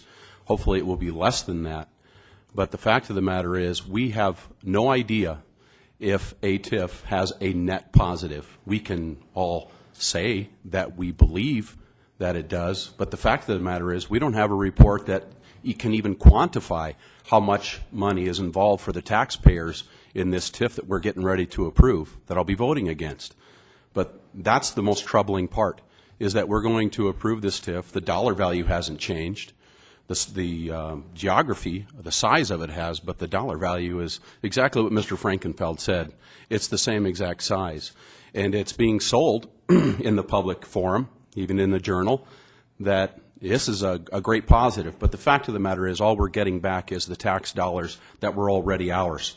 And that was never said. And what's never been said in the public forum is we don't have a report. Nobody on this council or councils before who have approved the previous 72 TIFs have never been able to say, well, we've looked at the costs associated, which means the cost the taxpayers have to pay for the increased public services, basic services for the life of that TIF.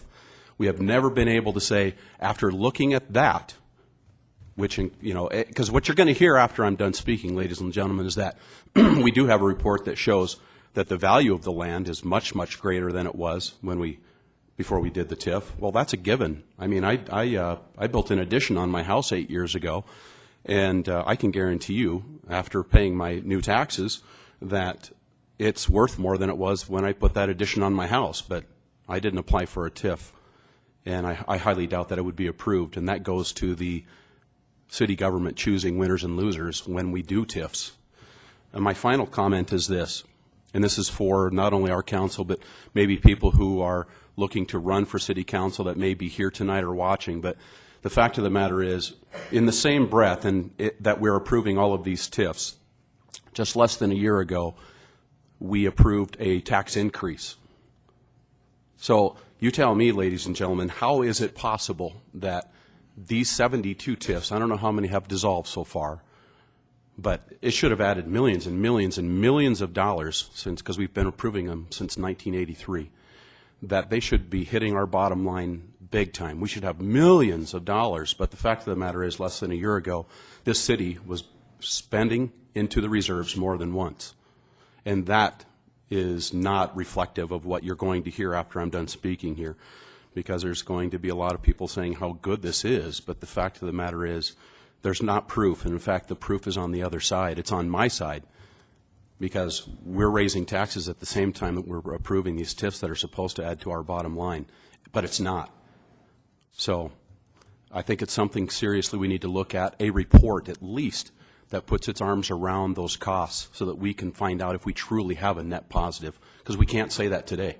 I'm sorry, there's nothing that quantifies those costs. And I yield the floor. Thank you, Mayor.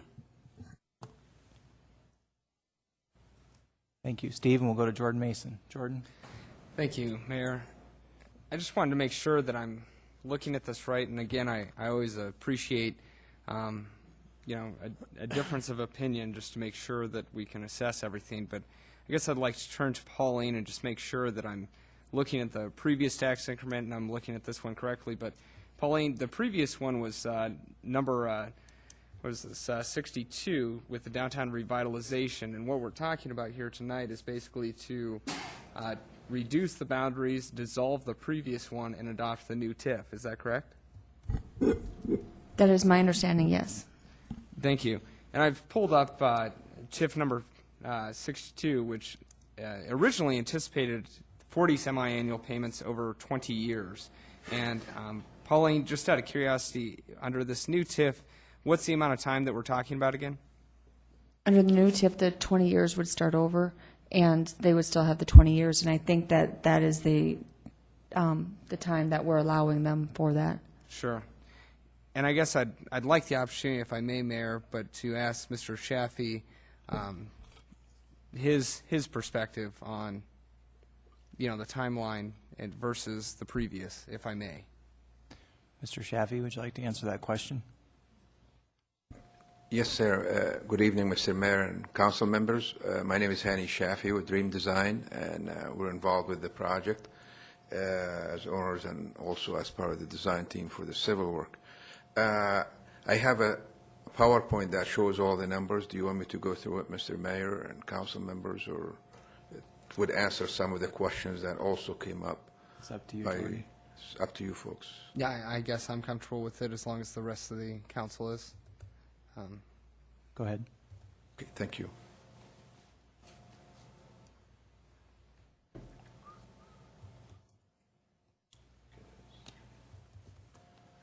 Good evening, Mr. Mayor and council members. As you are aware, this project is a partnership between the public and the private sector. This project started a few years ago, and the goals of the project are to provide parking for the downtown area. And currently, this project is located within the Central Business District. You've heard probably some folks saying, well, when Mr. Johnson or whoever it is that built the Alex Johnson, they did not acquire a TIF to do that. Number one, the TIFs did not exist until 1982, I believe, in Rapid City. That was the first TIF. Number two, Mr. Johnson or the Alex Johnson did not provide any parking within the downtown to satisfy their needs or satisfy their neighbors' needs. The downtown business district does not require any parking to be built, and the city provides either on-street parking, and that's why the streets are wide, or build parking ramps like the parking ramp that has been built. This project will provide approximately 500 parking spaces, and the original plan was to provide 52,000 square feet of commercial and about 110,000 square feet of hotel and residential. And the project plan is slightly larger than this. The project costs that were approved in TIF number 62 are just listed in front of you, and you have it in your pamphlets. The total cost for capital improvements is about $11.4 million, which are going to public improvements. They're not, like going to build any component of the 15-story building. They're going towards building parking lot and clean up the lot from contamination and bury the power line, which incidentally, those are taxpayers' expenses, regardless if the city pays for them out of any capital improvement fund that the city has, like any other street, or like the other parking ramp that was built previously by the city and recently added on by the city. Currently, the pink is the parking lot that was intended for such a use, and unfortunately, the city did not have the funds to do it. The tax increment district provides the tool to do it. I tell you what, if the city chooses to, they could build the parking lot in the pink one and outbuild the 15-story or even a 20-story building right on the blue lot next door to it without having a tax increment district. and the city is obligated to provide me the parking that is needed for that building, like they provide for the Alex Johnson and any other business downtown. This is the parking lot picture, and that's the Alex Johnson. You know, this is the power line that will be buried and cleaned up. By the way, some of those transformers are way outdated, and they are a hazard to the community and hazard to the businesses within the community. This is some of the tanks that were dug up, and there are a few more to be dug up. This is the building that will be built on the lot. The taxes generated from this building will pay for the obligations of the city to build a parking lot, which is the one that is being paid for by those taxes. If that building is not built, none of the taxes will be existing, and none of the parking lot will be built. This is the parking ramp that the city just finished, the 3rd floor. Incidentally, the cost of that are, you know, actually I have it in one of the other slides, but approximately $9 million. That was completely paid for by taxpayers' money.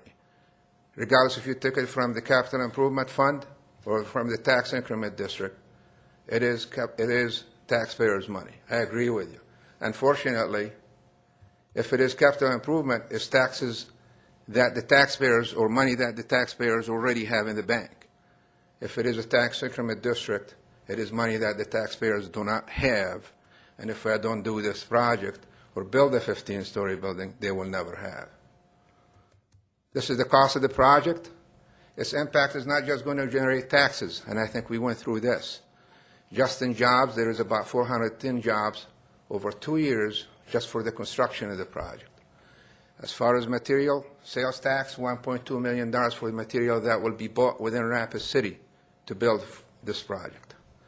As far as permanent jobs, there are actually quite a few professional offices. And some people will say, my gosh, you know, I know this is a small town. Well, they lost one of the big tenants and the attorneys. Well, you know what? Good work and good quality customer service and good quality projects will never lack the good customers. Okay, we substituted the attorneys with a good customer, and we added more customers. Actually, the occupancy for this project with high professional jobs that don't exist downtown, and actually some of them don't exist within this community, will be occupying this building. As far as real estate taxes, which do not exist, by the way, today, there is approximately $800,000 worth of real estate taxes that do not exist. And I guarantee you, that lot has sat since 1973 or so, empty, vacant, the way it is today, generating zero taxes. This is what would be generated, even if there is a TIF for 20 years or even whatever years. In this case, it's probably 18 years at the interest rate that we're getting. After the 18 years, that $800,000 plus would be given to the taxpayers without any risk at the taxpayers. As far as the city investment in this, it's a $3.9 million. As far as ours, it's about $44 million. This is the existing tax increment district. It was created because it would have impact on those businesses that are within it, and it was stretched from Omaha Street to Columbus. Currently, the new TIF will shrink down to about one block area, basically, 1 square block. Half of it is north of the alley, and the other half is south of the alley. Comparison of the two areas is like this. It's about a little over 6 acres compared to a little over 24 acres. You know, somebody asked about money, okay? It's too bad that those who asked about the money are people who are involved in finance, okay? They forget that money has value, okay? $500,000 today is worth a lot more than $500,000 15 years from now, okay? If you take the constant, it's about 0.803 if it is at 6%, and if it is at 5%, it's 0.709, okay? Without counting any of that interest, there is actually about $2.86 million that is going to the city by changing the TIFs. That's a lot of money, folks. That does not even take into account the value of time on that money, okay? The new TIF will pay off, and I think Karen went through it. It's about 19 years with the high interest rate that we estimated. I think it will pay off probably in 17 because we're negotiating with the bank for a lower interest rate. As far as the project itself, It's about $49.4 million, okay?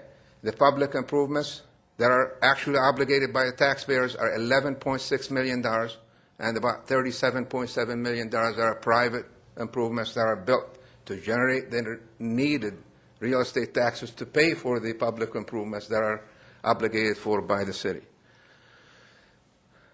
As far as without the TIF, there is no project without the TIF. 6.5% in losses. With the TIF, it's 5.3 in the green. Okay? Nobody with the right mind will go at 6.5% losses over 2 years on a project of this magnitude. The 5.3 is actually even small, but we realize the impact of the project and our commitment to this community. We've done a lot of business in this community, and we feel obligated to do what is right, and this is what is really right. I realize there are a lot of naysayers, and there are people who say, my gosh, it will never happen.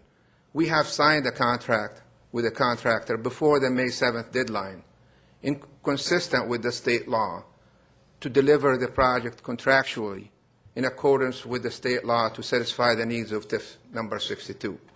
Dissolving 62 and creating this TIF will allow those folks in the areas that are incorporated within 62 and not within this new TIF to be able to develop their properties and utilize historic tax credits, which, you know, a lot of folks downtown, they did a great job fixing their building utilizing such a tool. As far as the impact on TIFs, of TIFs in the community, I mean, a lot of people say, my gosh, it does create a lot of negative impact. And where are the reports and where are the financials? There are numbers to support everything you want, okay? The TIF process does not happen in the dark behind closed doors or in a room full of smoke. No, it's done in public. It goes through a lot of processes. And by the way, the first TIF for Rapid City, I think it was done in 1983. You know, so it's like 1983 till now, that is 30 years approximately. Those folks who ran the city for that long, they're not stupid. They're leaders of the community. They've developed the Civic Center. They've developed a lot of areas that have been asset to our community. As far as the TIF process, it goes through the application, the TIF review, the committee, the planning commission, and the legal and finance, and the city council, at least for one hearing, if not two. What is its impact? How do you measure the impact of TIFs in the community? It's actually the taxation. Okay? How do we tax our community? And, you know, we realize since 2000, we have more TIFs than any other community in South Dakota. Okay? If you look at our mill levy for the county of Pennington County, including Rapid City, you look at it, this chart is very accurate and reflective of our mill levy. Okay? From 2001 to 2011, we went down by almost 25%. Okay? 25%. Okay? The city evaluation has gone up from just slightly above $2 billion to look at where it is today. Okay? You're going to see what is our mill levy compared to other places around the state. What we want to compare it, because we're going to say, my gosh, the TIFs have created a higher mill levy than other states, even though they're going down, the trend is going down over the last decade. How does it compare to the largest communities within the state? That's the biggest, you know, factor, and that's the largest evidence on how the TIFs have contributed to our community. Okay? This is Rapid City and Pennington County. The residential mill levy is 16.883. The commercial is 21.709. Sioux Falls and Minnehaha County, by the way, they have different school districts, so they have their mill levy related to their school districts. Some schools have a lot higher taxes imposed on their people than others. If you look at Aberdeen and Brown County, 24.216 compared to our 21.7 for the commercial and 19.5 compared to our 16.8. If that is not a proof, I don't know what else can be. You know, our county budget is reflective of our taxing needs, okay? Our county budget and how much it can increase is dictated by state law, okay? there is a certain percentage that they cannot exceed. We have created through the TIFs, okay, even though our community, by the way, is a lot harder to develop than either Aberdeen or Sioux Falls. We have a lot more lift stations in Rapid City than the whole state put together almost. We have a lot more booster stations than the whole state put together, okay?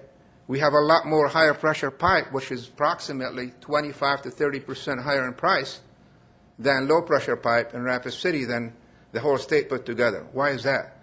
Because our terrain does not allow us to go any other way. The cost of development here is a lot higher. Even though that is higher, we succeeded in utilizing the TIFs to build Elkvale water tank, which is about $4 million, or the water tank that generated the fire flow for Carriage Hills, which had 450 gallons a minute for fire flow for years, until we utilized the TIF that is incidentally paid off already for a $5 million water tank. Okay? We protected the taxpayers utilizing TIFs. Yes, there is a waste. Yes, there was an abuse utilizing TIFs. But folks, don't throw away the baby with the bathwater. Okay? This is the building permits in our community. And I guarantee you, a lot of those building permits would never existed. Red Rock was going to be developed with septic tanks. We still have the easement from Dean Wickman to build a water tank on his property that is currently occupied by a cell tower. Okay? We paid $25,000 for that easement. Tell you what, we did what is right. We built the water tank that would have costed the taxpayers, by the way, twice as much as it costed them to build it at Red Rock, because it was an elevated water tank. The plan included elevated water tank at Carriage Hills. Okay? Folks, this is not our project. This is yours and ours and the communities as a whole. So please, do what is right. And I tell you what, don't let the naysayers stop this community from doing what is right. Thank you. Jordan, you still have the floor. Thank you, Mayor. I guess I will yield to my other colleagues to answer and ask more questions. John Roberts.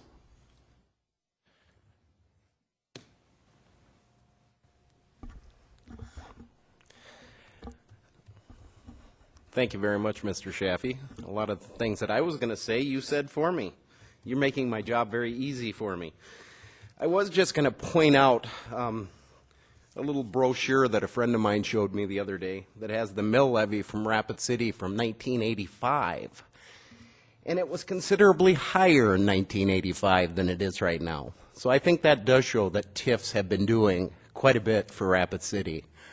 So, if you want to see this, Karen, I'd be glad to show it to you. Okay? Thank you very much, Mr. Mayor. We'll go to Charity Doyle. Why we're playing musical lights here, huh? That's all right. I have some things I'd like to point out. I have been, in the past, a very hard hitter against TIFs when they are inappropriate. I've always said that it's a brilliant tool when used appropriately. And some things to consider for this specific project, we've heard frequently that the money that the taxpayers are investing is going into a building, and it's not. That's comparing apples to oranges. In fact, the reason the cost hasn't changed is because our infrastructure needs for this area have not changed. And please correct me if I'm wrong, Pat and Hanny. We're investing $3.9 million. That's $2.8 million in 2012 funds or vision funds, and the value of the land of the lot, which is estimated to be $1.1 million, for infrastructure that we would be required to put anyway that's valued at about $12 million to build. Am I correct? So we're getting the parking. We could bond for it. We could bond for the whole $12 million, build it on our own, have it on a city lot that's generating $0 in property taxes, most likely still continue to incur a loss due to snow maintenance, etc. Something that may help, one of the things that I use to assess whether a TIF is appropriate, and maybe appropriate is not the right word, but I look at what exists around it.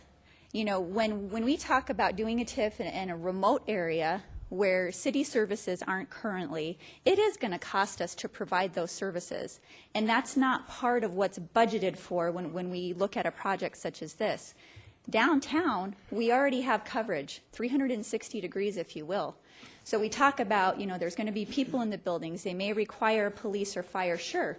But those people are just going to be displaced, if you will. They're from a different part of the city in the building that already has 360-degree coverage. So we're not adding costs, if you understand how it works.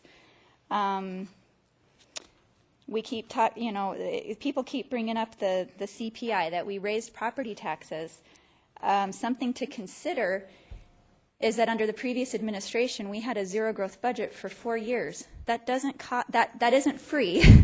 I mean, zero growth sounds like a good deal, but you know what? It isn't free. And we have eaten a lot. That means there were cuts. There were cuts in capital outlay. There were cuts in equipment, things that the public really isn't aware of. And we ate a lot of that. And this was a little teeny tiny Band-Aid to go and help us remedying what happened over the last 4 years. And then I believe one of the questions is, we get accused of being TIF happy and going overboard with them. But I believe of the 72 that have been created, and Karen, please correct me if I'm wrong, only 1/3 are active. Is that correct? Thank you. Now, we also talk about research. I've done some research. It was agonizing, I will tell you that. I went into it expecting, and I learned my lesson, but I went into this little research project of mine expecting to find that we were taking it in the shorts on TIF activity in Rapid City. I really did. It's not what I found. And our use of TIF financing, now I only went back through 2004 because it was agonizing. Most of the data was in different formats. You had to manually enter it. It wasn't fun. But from 2004 to 2010, just on the increment, just on the value added because of these projects, we brought in $9.7 million. We also paid out $4.6 million over those 6 years on those loans. That left us with approximately $5.1 million that TIF advocates say we wouldn't otherwise have had, about $850,000 a year. Now, I was trying to be conservative and say even if half those projects would have happened anyway, that works out to about $2.5 million that we earned on that taxpayer investment. And I think that's worth something. I'd like to see what it looks like for the full picture from the early 80s when we started this all together. But if we stopped it now, if we stopped this caliber of project when we have no other economic tools available to us at present time, and know we're exploring some options, but we don't have them now, then, and by the way, TIFs pretty much did cease in 2008. But if we stop now, we'll have added more than $3 million to the general fund each year. And the last one, I think, is scheduled to be paid off in 2028, right? Okay. But they've been paying off much earlier. So, I don't think it's necessarily naysayers. I don't think that it's, I think it's concerned people who understand that it's a complicated issue. And I know that keeping on top of the issue, it takes a lot of fortitude. So I commend the people who believe that they're getting the full picture. And I just challenge them to ponder some of these things that I've brought up that maybe they don't have the full picture. Thank you. Thank you, Charity. And we'll go to Richie Nordstrom. Richie? Thank you, Mayor. I've got several questions here, a long list, so folks may take some notes here to get through this here. I guess where I'm starting from is that excluding Don Frankenfeld here, the naysayers on this project, I feel like there is bordering awful close to some disinformation that's going on out here. When that information gets out to the public, I'm really concerned that that will be carried over to other good, worthwhile projects, the TIFs that we need here to develop some more things in Rapid City. So I'm going to look to Karen Bowman, if I may, for a little assistance on helping me correct a couple of things that have been said in the current form and in the past forms. One of the things we heard in the discussions was the applicants that are applying for this. The city makes the decision of who the applicants are. Can you address that a little bit finer point? Because I've never heard of multiple applicants for the same TIF? Mr. Mayor, thank you, Richie. We do not look at the applicants as one over another. Everyone who submits an application, we take their application and bring it forward to at least the TIF committee as long as they've met all the qualifications. But we've never had 5 applicants and we choose and pick one, if that's the question. Correct. That is the question, yeah. So I just don't recall anywhere along the line, and we've got pretty much factual that we do not do the selections. The developers come to us. Correct, yeah. We've never had more than one developer at a time for a TIF anyway, so. Karen, but a little bit of studying that I've done is that TIFs have started in 1978, correct? And I don't know if you were the author of this memo that came out, but the way I'm reading it is TIFs started in South Dakota in 1978. I don't have those exact figures anymore. I know that TIFs across the nation started in about the 1950s. Our first TIF was done in 1983. There was some legislation prior to that to allow us to have TIFs through the state, and the state law might have been in the late 70s. I have that information. I just don't have it in front of me. Sure, understand. We're throwing a lot of stuff at you, too, so I appreciate it. According to the information I've got, is the first TIF was started in 1983 here in Rapid City. Correct. And then that, of interest, that TIF was dissolved in 1988. So the first TIF that was established took only 5 years to go through its maturity, and then therefore it ended. Can you talk a little bit about the due diligence that we seem to be lacking in that area? Because don't you have an application form that says that we have to go through due diligence? Correct. We have an application form as part of the TIF guidelines that the council approved. It specifies, I think, up to 20 different questions that they have to answer. Who's the partners in the TIF project, the bank that you're going to get your TIF loan from, the pro forma, the costs that you're going to use. There's a set of guidelines in there that says these are not applicable. There's some that says they are. It's quite extensive. The guidelines are quite extensive, and each applicant has to go through there and make sure all those questions are answered, and then it goes to the TIF committee to look at. So it isn't just an application that comes in and says name, rank, serial number, and then, but they have to come up with all of this data that was, as an example, Mr. Shafi presented tonight. So correct. That is data that we have to have, correct? Correct. Yes, thank you. Could you address the point about the tax dollars that are missing? For example, what I recall on some of your information, that we have a baseline for taxes that we collect, and then any improvements off of that baseline is what we are collecting for the tax increment. Am I saying that correctly? I think what you're talking about is that, excuse me, that chart that I had that shows the base value of the property and the taxes collected on that base value. Those base value, the taxes on that base value continue to all the governmental entities throughout the termination of the TIF and beyond. The amount of money that the infrastructure loan is obtained by the developer, he goes out, gets a loan on his project on the infrastructure portion of it, and that the taxes that he pays for the total project on his new building, for instance, the baseline amount of those taxes continue to the governmental entities. The additional increment on the new structure, those taxes that he pays go to the county like he pays normally, and then the county sends that over to Pauline, and she puts that in a special account, and as the TIF is finalized and they certify the costs, then those costs go to the bank to pay off that loan that the developer got. What I'm interested in is we've heard a couple of comments about service calls by the police, fire, or even the Public Works Division has to do some follow-ups in this area. And I'm just going to focus on just the service calls.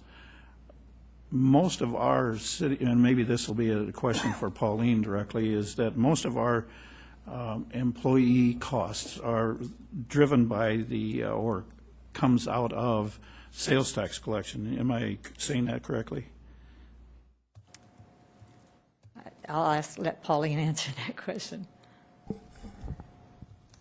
If I understand you correctly, the majority of our general revenue funding is from sales tax. Approximately half of our revenue comes from the sales tax. There is about a 25% that comes from property tax. Thank you, Pauline. Just so we're clear, that these service calls are essentially taken care of, the bulk of it, and I'm going to say approximately 85% of it is taken care of by the sales tax collection. That's what my research is showing me. Then a couple of questions for Hanny, if I may. Hanny Shafi, if you would.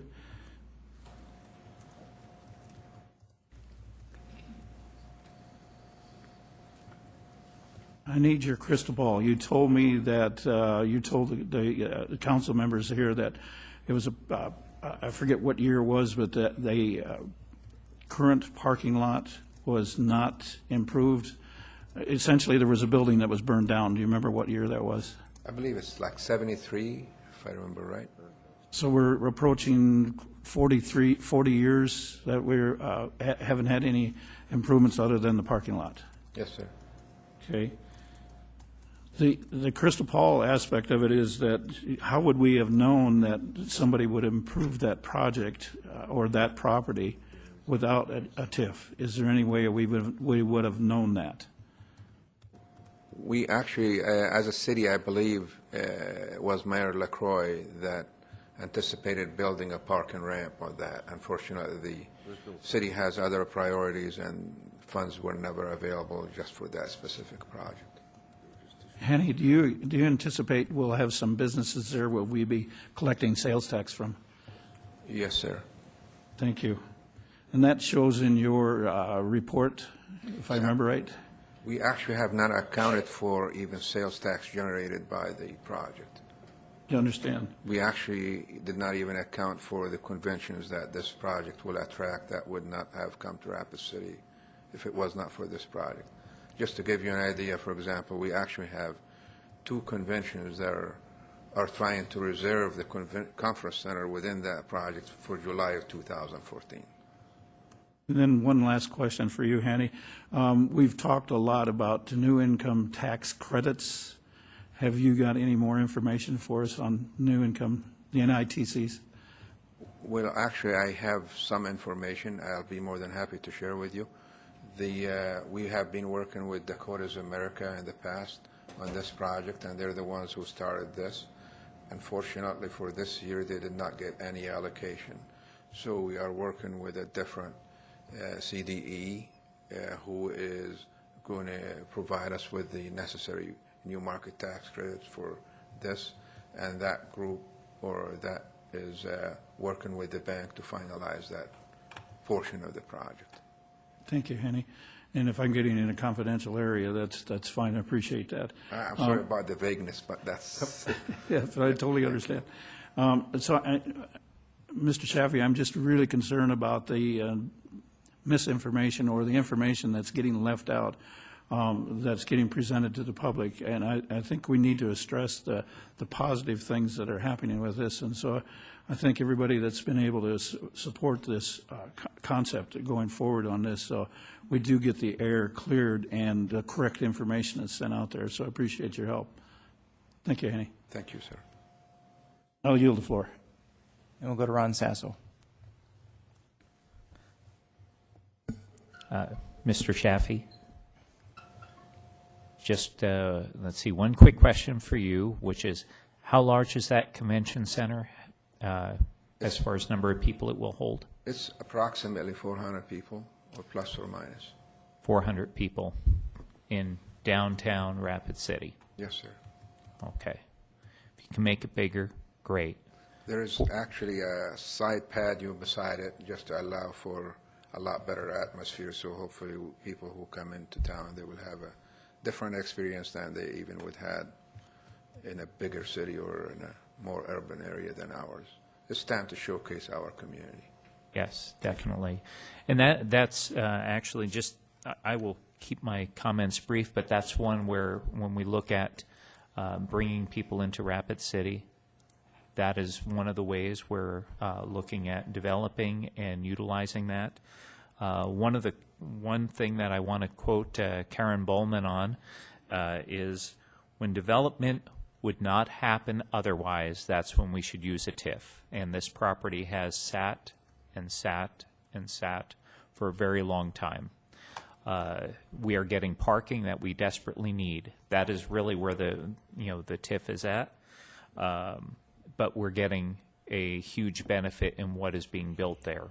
So, and also, I believe the majority of TIFs that we have had have paid off in less than 10 years. What's the average? Is it 8? I'm going off memory. Over the last 10 years I've looked at it, it's an average of 7 years. They've paid off in 7 years. This one might be a little longer because it's quite large, but. Thank you. Yes. Thank you. No further questions. Thank you, Mayor. Thank you, Ron. I'd like to make a few comments on this. And, the easiest thing for me to do as the mayor is to sit back and when I'm asked about this later on, say, well, I don't have a vote in this, and the council voted to approve this, and I can just point to page 15 of the May 7, 2007 minutes where I voted no on TIF 62. But I believe I have a responsibility to stay where I'm at on this, and the reason that I support this tax increment financing district is for multiple reasons. First of all, it removes the potential rain cloud on the TIF agreement that has already been signed. It has not been tested in state laws to when the 5 years actually begins and ends, and by restarting the TIF, it removes that potential rain cloud. In exchange for that one benefit for the developer, the taxpayers are getting three positive benefits. First of all, it takes a tax increment financing district that looked like an octopus and takes it from 28 acres down to 6. It takes an interest rate that from 9% to 7%, and it takes a tax increment financing district that was developed in the pre-tax increment financing reform days to one that is post-reform, because TIFs were reformed in 2008. And it also releases a fair amount of funding back into the tax rolls. There's one benefit that transcends both the TIFs, and that benefit stays the same, and that is the property goes back onto the tax rolls.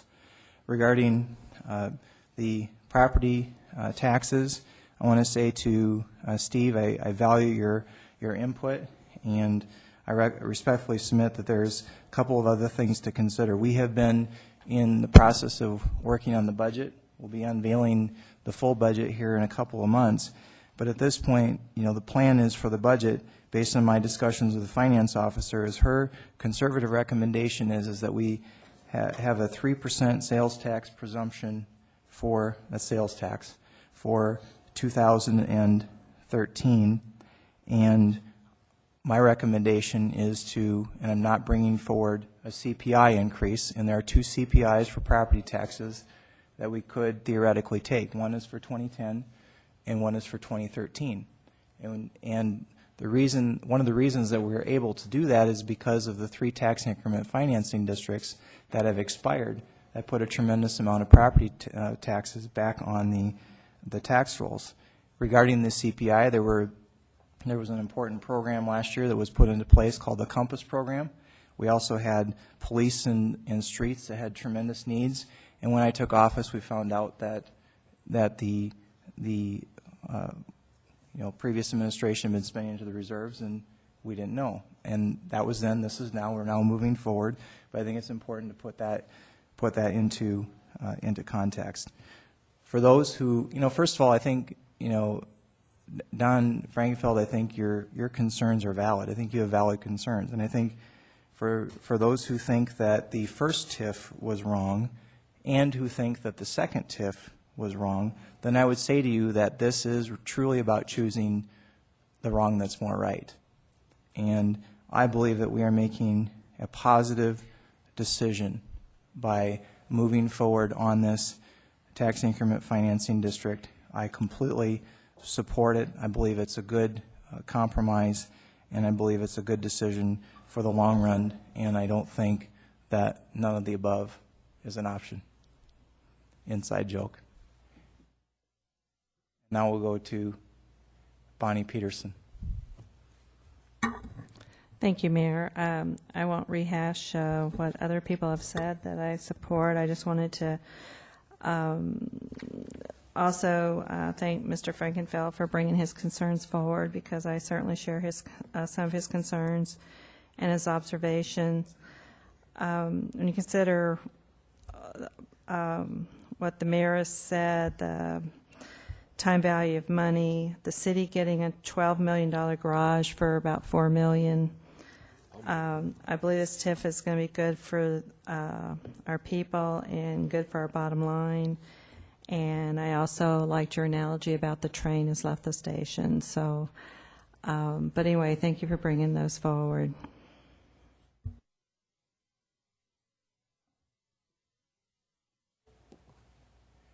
And we'll go to Jerry Wright. Do we have a motion? We do. The motion is to approve. Checking. Okay. We'll go to Jordan Mason. Thank you, Mayor. I just want to go over some other fine points and just make sure I'm clear on it, but I do remember that we removed some of the tanks from the St. Joseph parking lot at one point, and I'd just like to provide Mr. Shaffey an explanation of, why there's more to do there, if he would. Because I do think it's an important point that there's been double. If you could be as specific as you can in your question. Given that we already have worked somewhat on the soil decontamination, there's also an allocation for funding here in this, and if Mr. Shaffey could explain the funding for the current soil decontamination, if that's specific enough. If I may, Mr. Mayor, we have done, an updated environmental assessment of the rest of the lot where, we actually tied up the lot for about, I think, 2 weeks with more holes, and deeper holes. We found more areas of contamination. We actually estimated, based on those reports, about $244,000 worth of contaminated soil that needs to be hauled to the landfill. Appreciate that, and I guess I just wanted to touch on that and reiterate the point that I think it's obvious that we still, the original TIF asked to bury the lines, to build the public parking and also the soil decontamination, and I think it's pretty obvious that we still need to do two of those things, and that one of them was much more extensive than what we originally thought. So again, I agree and concur with the mayor and my other colleagues here that I think this is a good move. And I have actually been extremely critical of TIFs, but I do think, given that its center location within the area, we're already servicing that, and by improving it and moving that burden to a private developer, I see a benefit here. Thank you. Thank you, Jordan. We'll go to Gary Brown. It's time. Call the question. Question's been called. Any objections to calling the question? Okay, we have do we have a second to the motion to call the question? Here. Okay, we have a second by Wright. We're going to proceed on the motion of calling the question. All we're voting on is whether to end debate or not. A yes vote is to end debate, a no is to keep going. All in favor of ending debate, please say aye. Aye. Opposed? No. Roll call, please.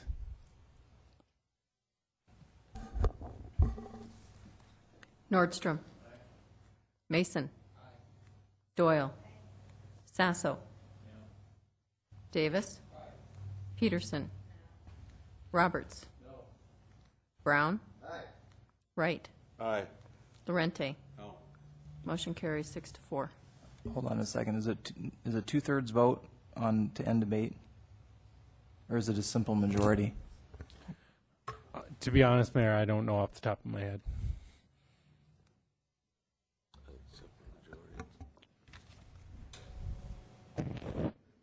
Talking too much. Deal buster. I'd like to make a deal buster.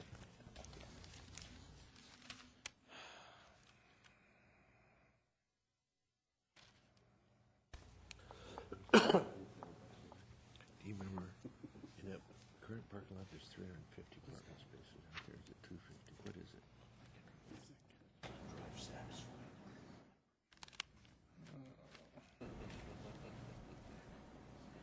some release, but it's not very many there, but it's about 300. We go to 500 and 150 go to the hotel, so that we do gain. It appears that it's a simple majority. So we'll go ahead and proceed directly to the vote. The motion on the floor is to approve. All in favor, say aye. Aye. Opposed? No. Motion carries with 1 no from Alderman Laurenti. Jordan, can you read the next item? 182. Yes, Mayor. Item 82 is, this again, request by Dream Design International. This is for tax increment district number 73 project plan. And this is the area more generally described as being located south of St. Joseph Street, west 5th Street, east of 6th Street, and north of Quincy Street, and I move to approve. Second. We have a motion by Mason and a second by Wright, and we'll go to Steve Laurenti. I was looking for some filibuster rule or something, but maybe we should talk about that in the next council. I actually, Karen, if you could, I have a couple some questions as well. I'd like to clarify for the record. Thank you. Yes. What is the current baseline of taxes for this TIF? What dollar figure are we looking at right now? If you can hang on a second, I've got that in my report.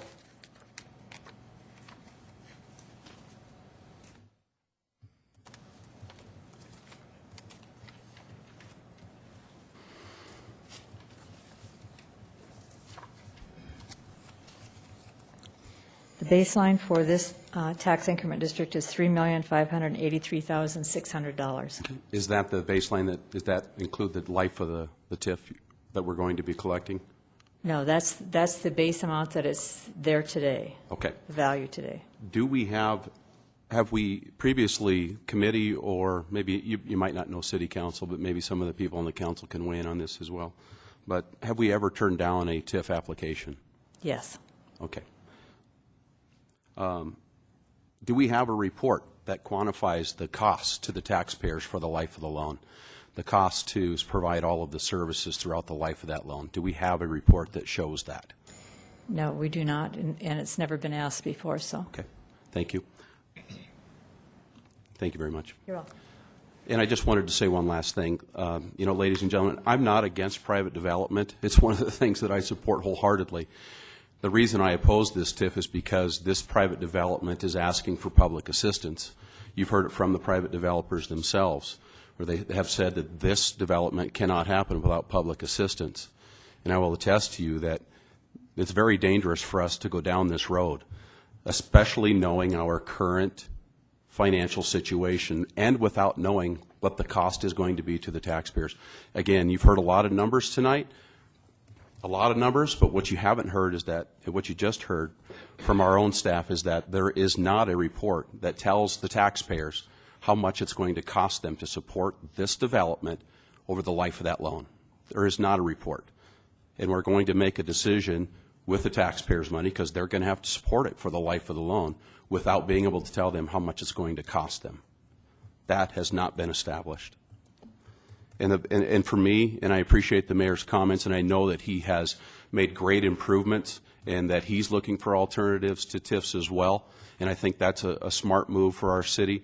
But the bottom line is, ladies and gentlemen, this TIF is still the same dollar value. It's being sold as something better, but the fact of the matter is it's the same. It's being dressed up. We're putting lipstick on it, ladies and gentlemen, but it's still a TIF. You put lipstick on a TIF, it's still a TIF. Bottom line. And that's not what's being said here tonight. And the truth in my TIF is truth in financing. And what we haven't heard is, or what you've heard tonight, is that the costs have not been quantified, and we're still making decisions without that, without the taxpayers knowing what their costs are over the life of this loan. Thank you, Mayor. Now I'm going to ask, as we continue with the next 4 lights, we had a debate on the previous item that's very similar to the debate that's emerging now. So if you don't have anything new to add, I would respectfully ask that you try to please keep your comments brief. Jordan. Well noted, Mayor, and I will keep them brief. First, to my colleague, I understand being passionate, and I understand standing there all alone and doing it. However, I will say that First, I'd like to make the comment, I will welcome Mr. Laurenti to take on a filibuster, but I would remind him you must stand for the entire duration and you cannot lean on anything. And I will welcome you to do that at any time. Number two, I guess I would like to point out that this is not we are not supporting this or implying that there's some sort of public subsidy of any kind. This is for public infrastructure, and furthermore, that we are undoing the burden from ourselves for the liability of the construction of that infrastructure to somebody else. And let me say it one more time. It is public infrastructure, just so that's clear, because I've heard you repeatedly state otherwise, and that is not the truth. So with that, I will yield the floor, and I, again, welcome Mr. Laurenti to the filibuster, and I'll be entertained to watch that. Ron Sasso. If anybody hasn't seen it, Mr. Smith Goes to Washington. Must see. Great movie. Question for you, Karen. Just to make this one clear, how much in tax revenue are we currently getting from that property? From the city's own property, we do not get anything. Nothing. Oh, how about that? Just wanted to clarify that. So we will be coming out ahead in the long run, without a doubt. That was it. Thank you. Richie. Thank you, Mayor. Karen, the question has been posed about coming up with a cost to the taxpayers. And on that particular question, is that manageable? Meaning that I know it can be done, but is it manageable to do that through the resources we have right now?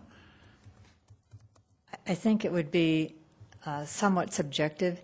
When we go out to do annexations, for instance, we do a study and we ask the Public Works Department and the Police Department and Fire Department what we think it's going to cost to annex a property, for instance.